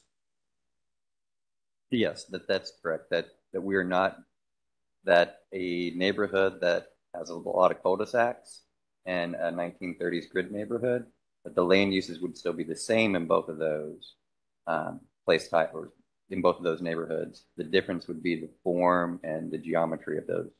And that's where we would then add into, if we do option 2, into that place type, additional language about the geometry and the form, and keeping it all in that same place type though. And I'm just wondering what the intent of having the curvilinear and gridded, like what will that add to the kind of our understanding of the residential? Again, it's the context of those different. It's the more post-war areas and then the pre-war areas, and adding in the descriptions of those, because part of it is, again, I open the document, I'm trying to find what my neighborhood is, and part of it is that description to talk about some of the description factors of the gridded neighborhood and curvilinear neighborhoods, and then how those different communities have different forms, different geometries on their lot sizes, and then that can get into the urban form discussion. Yeah, I think adding to that too, like right now on the ground, there are 2 distinct forms of kind of these single family neighborhoods that exist. It's important to note that as well, because I think up to now, community members that we've engaged have seen the 2 different kind of separated and kind of attached to one of those 2. So still being able to acknowledge that particular form exists in the city. And we're not just, removing any of those within the merging of this particular place type, but still being able to still show and identify that within this particular place type, there are 2 types of forms that reflect, different parts of the city. But from a land use perspective, we're basically still looking to develop those particular communities in a similar approach from a land use perspective. Urban form, though, that's going to depend on those characteristics. So just curiously, like in a curvilinear form, that's just an identifier, but not to say that I couldn't do a gridded layout within a curvilinear. Correct. Okay, thank you. Carpenter? I prefer option 2. I think option 1 we dismissed all along. Option 3, as Mr. Barrett said, I think we're going to get back into the name it and claim it. Labels, people are going to be jockeying for one or the other. I do have concerns with the curvilinear or the gridded in that I don't want to see the gridded being the place where the city automatically says, well, we have a lot more intense development or density here because it's gridded. I don't. That gets back into the traditional versus the blended. I do have a concern about the inclusion. I mean, I understand multiplex. I think that's a good addition. And I agree totally with striking the lodging. Listening to the conversation, I have a little concern about mixed use, but I do have a concern about apartments and being added here because, I mean, apartment could be the 4-story wrap or the 5-story wrap. And I don't think any single family neighborhood at this point is going to be accepting of that. And I think we may be kneecapping ourselves from the outset if we do that. Can you explain a little bit more what thinking is? Because I understand the missing middle multiplex, but you know, when you just add apartment, it sort of loses. Right. So that's exactly kind of why we had that option 3 as staff. So going back to option 1, multifamily is a primary use in blended.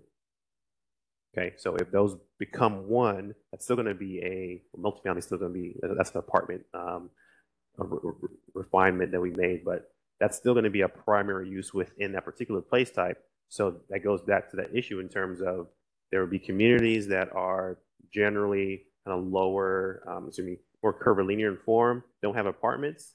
This would show that that is also allowed in that particular larger combined place type. So that's kind of the reason that we're looking at. We looked at option 3, but still that particular land use would be part of this one.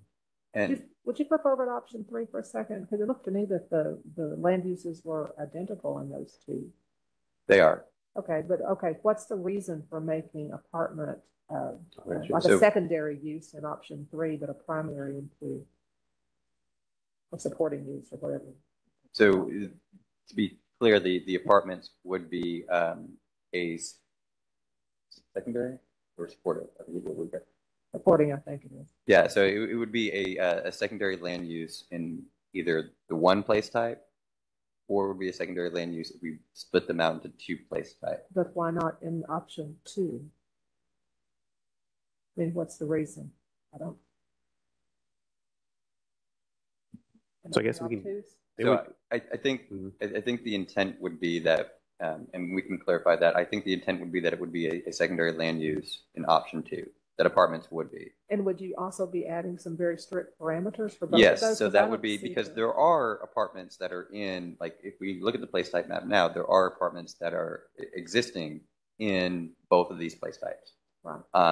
And we would have, to your point, there would be some language in there where it's not like, you can't build a, a stack, you can't go 12 stories for this apartment. If you're going to propose a wrap, a 4-story wrap, here's where, here are the design parameters, here's the transitions, here's all the stuff that says this is the criteria in which city staff, CPC, and council would then take a look and say, okay, does this fit or does this not fit?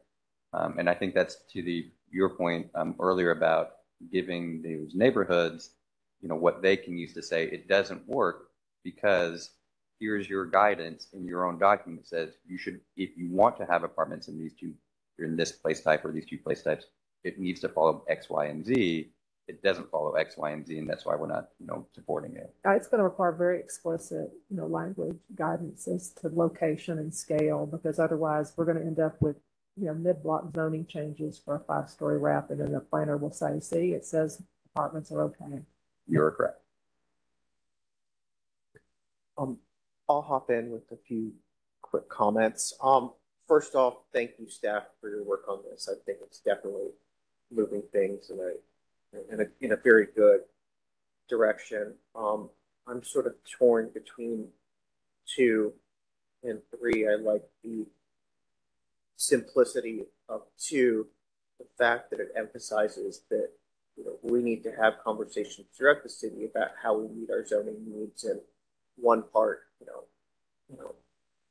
one place type isn't excluded from that conversation. I don't think that was ever the intent, but that certainly was the conclusion that some people drew. On the other hand, I hear city staff saying there may be some utility for planning purposes in continuing to have it split, looking at the sort of gridded form, which was pre-war, where I think was largely downzoned, sort of at mid-century in the development patterns there, versus the curvilinear form, which I would say is more, in my understanding, was more post mid-century, maybe far North Dallas areas that are more suburban in feel, and the types of development that might make sense in both of those, in terms of because both of those types of development can play a role in adding housing. I think my mind is open to both at this point, but it's definitely a 2 or a 3. A few other pieces that I just wanted to follow up on. One, I think allowing mixed use as a supporting land use is important. I understand that mixed use may not be what every traditional or blended neighborhood wants, but as we start to think about walkability and CCAP goals, that's certainly a worthy discussion to have, even if it doesn't make sense for everywhere in the city to have neighborhoods serving mixed use as an option through Forward Dallas. On the lodging piece, I do think I lean towards striking that. We've gone through a long bruising battle on STRs. And as one of my colleagues on CPC, who came out differently in council on a completely different issue, said,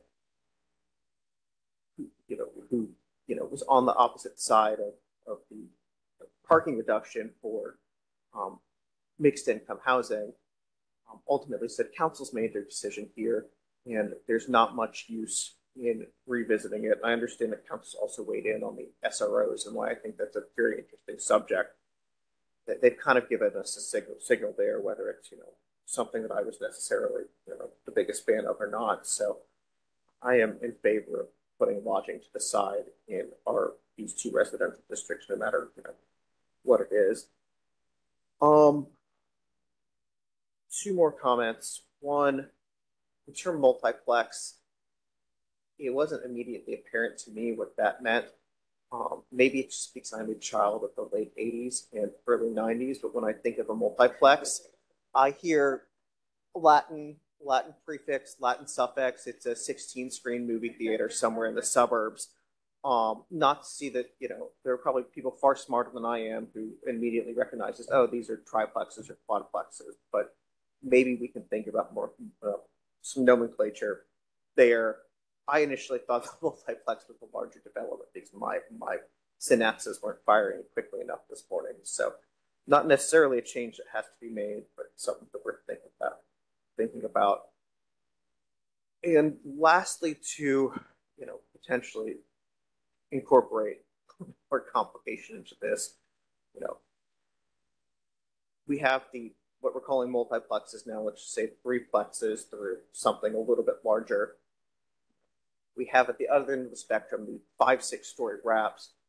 Speaking to my own neighborhood, which is currently blended residential right now, there is the part that's zoned R75, and you get a few blocks closer to the corridor, and there are some 2-story garden style apartments that fit into the neighborhood perfectly fine, and they're not the 5-story wrap or anything like that. So I just want to make sure that whether it's either through where we put these residential place types or through our classifications, that we do recognize that it's not a triplex or a 5-story wrap. And I'm not exactly sure how to solve for that, but as you get larger and larger, your compatibility issues increase. So I don't know how to solve for it, but I just wanted to put that out there. That's part of to Commissioner Carpenter's point as well. The size and scale and the scope of those apartments can fit into a place type. Either curvilinear or the gridded place type. They can fit into it as long as it matches the scale and scope of that. And then the missing middle housing may fit into it in a different way. That might be more integrated into that neighborhood as opposed to, like you said, closer to a corridor, but still has the same scale and scope that the neighborhood that fits in with that neighborhood. I don't think any of us envision 5-story wraps. Maybe I'm just speak for myself, but I don't envision 5-story wraps coming into anything that's blended or traditional that's on the map currently. So would it help to say smaller apartments than we talk about like the difference between a low rise, a mid rise, and a high rise building. We can talk about, because a low rise building can be a house and can be garden style apartments, to say that yes, that the scale and scope is low rise in this place type, and that's defined as nothing below 3 stories, or sorry, nothing above 3 stories.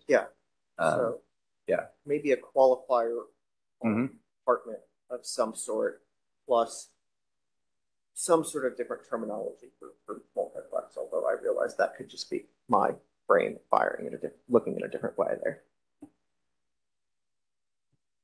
Other speakers? Let's go to anyone online have anything before we go back to our second round of people in the room? Feel free to speak up. It's a little bit hard to see you. All right, Mr. Barrett. Yeah. So I would agree a little bit with the carpenter. The pre-war and post-war framing somehow seems unhelpful to me. I don't know that there's some of like the land use and I understand to help people understand this is the kind of neighborhood I live in, but as like a land use and planning document, I am struggling with like how that serves a purpose for curb linear versus gridded form when you have the same kinds of neighborhoods, but just the streets are shaped differently. Can you, and this has come up a couple of times, so I want to really understand y'all's feelings on why this is an important distinction and framework for understanding how you guys are presenting this. So I guess it would be when you're talking about the gridded streets, right? Those are more likely to have a lot dimensions. That's going to be 50 feet by 100 or 50 feet by 150.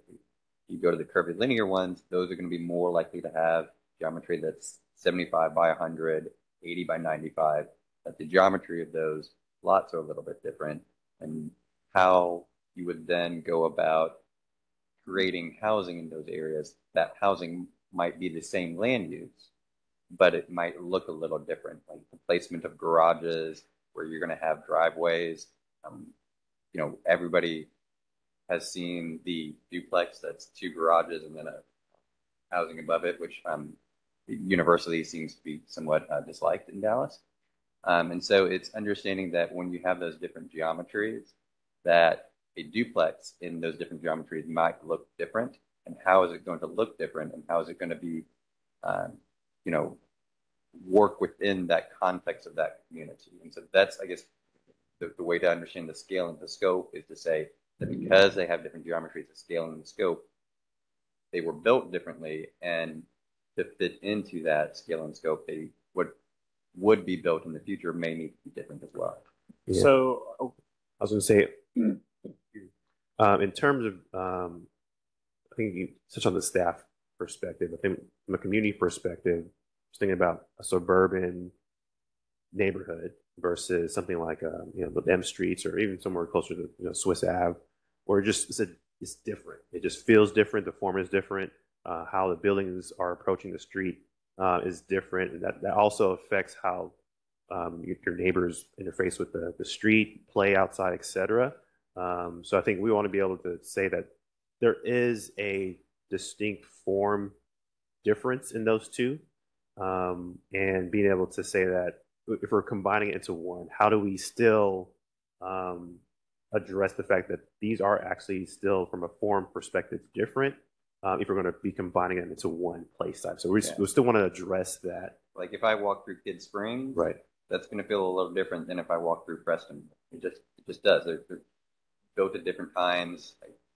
Still, the land uses are very similar, but it just feels a little bit different. The buildings look different. And I think another question is are those places, should those be kind of put into one type of place, or are we still trying to distinguish those urban form, those different type of places as two? So that's kind of the question we're asking too. If we do combine it, is this one place now that we're looking at with different characteristics? And what are those common elements that make it this particular kind of place?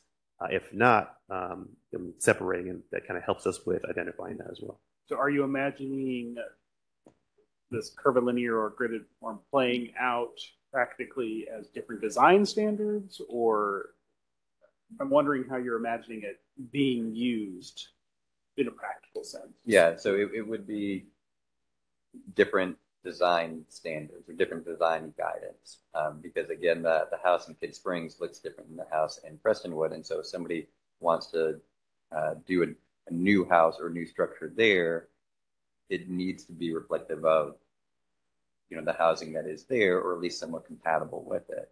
And so if you have those different neighborhoods, the different design in those neighborhoods, how can new housing that goes into those neighborhoods be reflective of those designs? on the screen too, maybe an example of what we're thinking about. So the current traditional residential layout, we have this one graphic with those numbers on top of it. This could show the two and how the different forms apply certain streetscape parking open spaces within that particular place type. So in a sense, of almost combining the different elements from those different urban forms into one spread, or however we expand this, but it'll still be incorporated into one type of place that we're showing maybe two different images and two different sets of urban design elements. Okay. Moving on to the primary and supporting uses of apartment and multiplex. I almost think it might be helpful to just remove apartment if we can get a sufficient grip on what the multiplex is supposed to entail. I certainly have an imagination for myself of that. I look at my neighborhood, and I live in Old East Dallas in the Peaks Edition area. Got a great examples from single family detached homes up to courtyard apartments. And anything in that scale for me is what I kind of imagine working at anywhere in the city of Dallas. And I know that other people might have an opinion, but different opinion. But if we can get to something where you end up a result with a very tasteful courtyard apartment with backloaded parking and a nice open amenity space in the center, then we're doing really great on that kind of definition. And then we reserve that definition of an apartment for some of the higher, when we call those mixed use commercial areas where you are talking about wraps and towers and all that thing. So we can set a pretty clear line of the difference in intensity that we're intending with multiplex or missing middle, et cetera, between that and wraps. Yeah, and I think part of this too, because we have talked about this, there are some of these either traditional or blended residential areas that do have some of these wraps within their communities.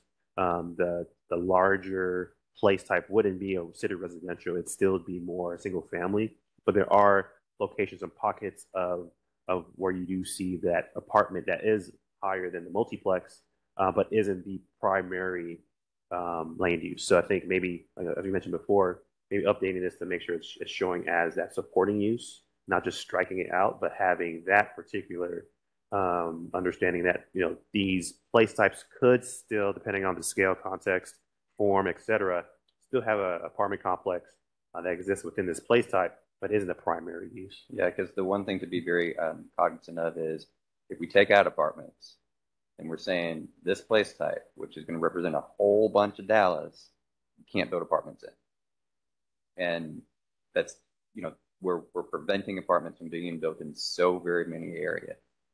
And so just taking it out completely, I think would have some some possible negative, effects. Leaving it in as a supportive land use or secondary land use with design parameters, I think allows for the possibility that all of that yellow could have an apartment building in it, given certain, as I said, design guidance. Right, they added to that if, particular area. Mr. Pagoo, I hate to hop in. It looks like a member needs to leave, so we're going to be short of a quorum when that member leaves. So why don't we take a break for 5 to 10 minutes to see if we can get a quorum back after this member leaves, and if not, then we need to adjourn. Thanks.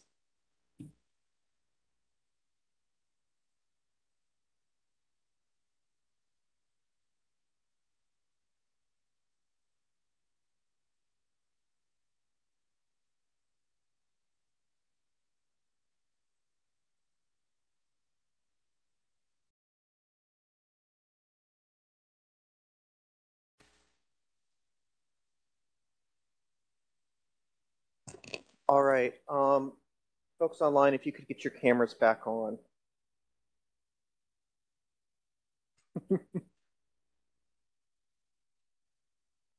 Oh no, dangerous.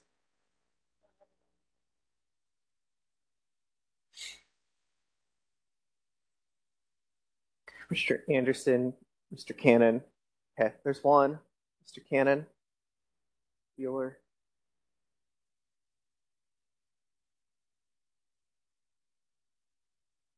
I sent a text.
All right. It looks like we do have a quorum again. So let's go back on the record in at 11:21. Just like we have a few other members who will need to leave in a little bit. So let's wrap up this housing place type discussion. Okay. And then that'll conclude our meeting. Were there any additional comments, just outstanding that we wanted to Saw touch on? a hand from Commissioner Anderson. Thank you, Mr. Chair. So I'm wondering where we might be suggesting where we add like single family housing density. Because most of what we're showing is saying we're going to add apartments, multiplexes, and all of that. And when we look at the responsible and comprehensive development of a city, some of these areas, I know the areas that I live in have expressed their desire to keep their single family homes intact, as well as the speakers that came today. And a lot of our conversation has been on apartments, and I know we have a housing crisis and all that, which then leads me to ask, are we suggesting to create new PDs or PUDs in opportunity areas where we could put the multifamily or the added units that would contribute to the shortage that we have, but to do it in a responsible way based on land use and transportation and those things. So because this feels a little bit forced that we're always talking about the apartments and the multifamily, and I know there is a need, and that's an easy way to do that, but we can't disregard the current residents who did come in and with the interest of a single family neighborhood. Some of them interested in acre lots or R7.5 lots or various things, but I'd like to make sure that some of our study includes where we can responsibly create new development that meets these needs of missing middle housing, but also to show how the responsible forward progress of Dallas could go in existing single family neighborhoods. Thank you. No, thank you for your comments. I think a lot to unpack. I'm going to touch on two things. So related to kind of missing middle housing, I want to be clear in terms of what these place types, even before this meeting, we're saying in terms of all parts of the city. We're going to be looking to incorporate those type of housing to help with the influx of population within the next 20, 25 years of 300,000 people. So that's something that's all place types are looking to address. When we get into where, I'll just put up the citywide map here to show the yellow and the dark yellow that look part of the same on the screen. Those are the areas that would be that combined place type. So in terms of the location for that particular place type, that's generally kind of most part of the city. This is where it would be located, but being maybe more specific, like you mentioned, within the place type language of how that density or how increased density occurs, definitely needs to be contextual and reflective of where it's being applied. So I think I agree with you in that note. But when we're talking about PDs and kind of the zoning pieces, that's going to be what happens after this and how those particular policing tools use this to enforce what we're looking to develop from these place types. So I think all what you said makes sense. I think the PDs, the zoning tools, that's going to be after this. But in terms of the language that we can put in here, we're going to have to be very clear in terms of how that does get applied based on scale, on form in the communities in the city. Perfect. Thank you, Mr. Agee. Any additional comments? Mr. Barrett. So picking up where we left off before our short break, we were talking about that apartment supporting use. And I think the last thing you had said was that if we remove that, then we remove a large swath for the city that would not allow apartments. So as I understand, right now, none of those areas allow apartments, correct? So there in the map that Lawrence just showed, all of that yellow, there are some apartments in those areas. there is zoning to allow some apartments in some of those areas. Most of that yellow does not allow duplexes, triplexes, quadplexes, or apartment buildings. And what Forward Dallas would say is it's possible to allow an apartment building there, given if you meet these parameters. Okay, and worried about creating a whole bunch of non-conforming large apartments. Okay, and then the last thing, kind of piggybacking on Ruben's comment about mixed use. I think it's really appropriate to have low impact mixed use in most residential areas and doctors and things like that, if they're paired with strong nuisance controls, noise, traffic, pollution, all those things. So I know it's a needle thread there, but if we can keep that in there for the appropriate neighborhood services where they make sense, then that's great. Nothing that makes sense. Thank you. Members, anything else before we wrap up? All right, everyone, it is 11:27 a.m. and this meeting of the Comprehensive Land Use Plan Committee is adjourned. Thank you so much, everyone. Thank you, everybody. Today, and also the folks who joined us online.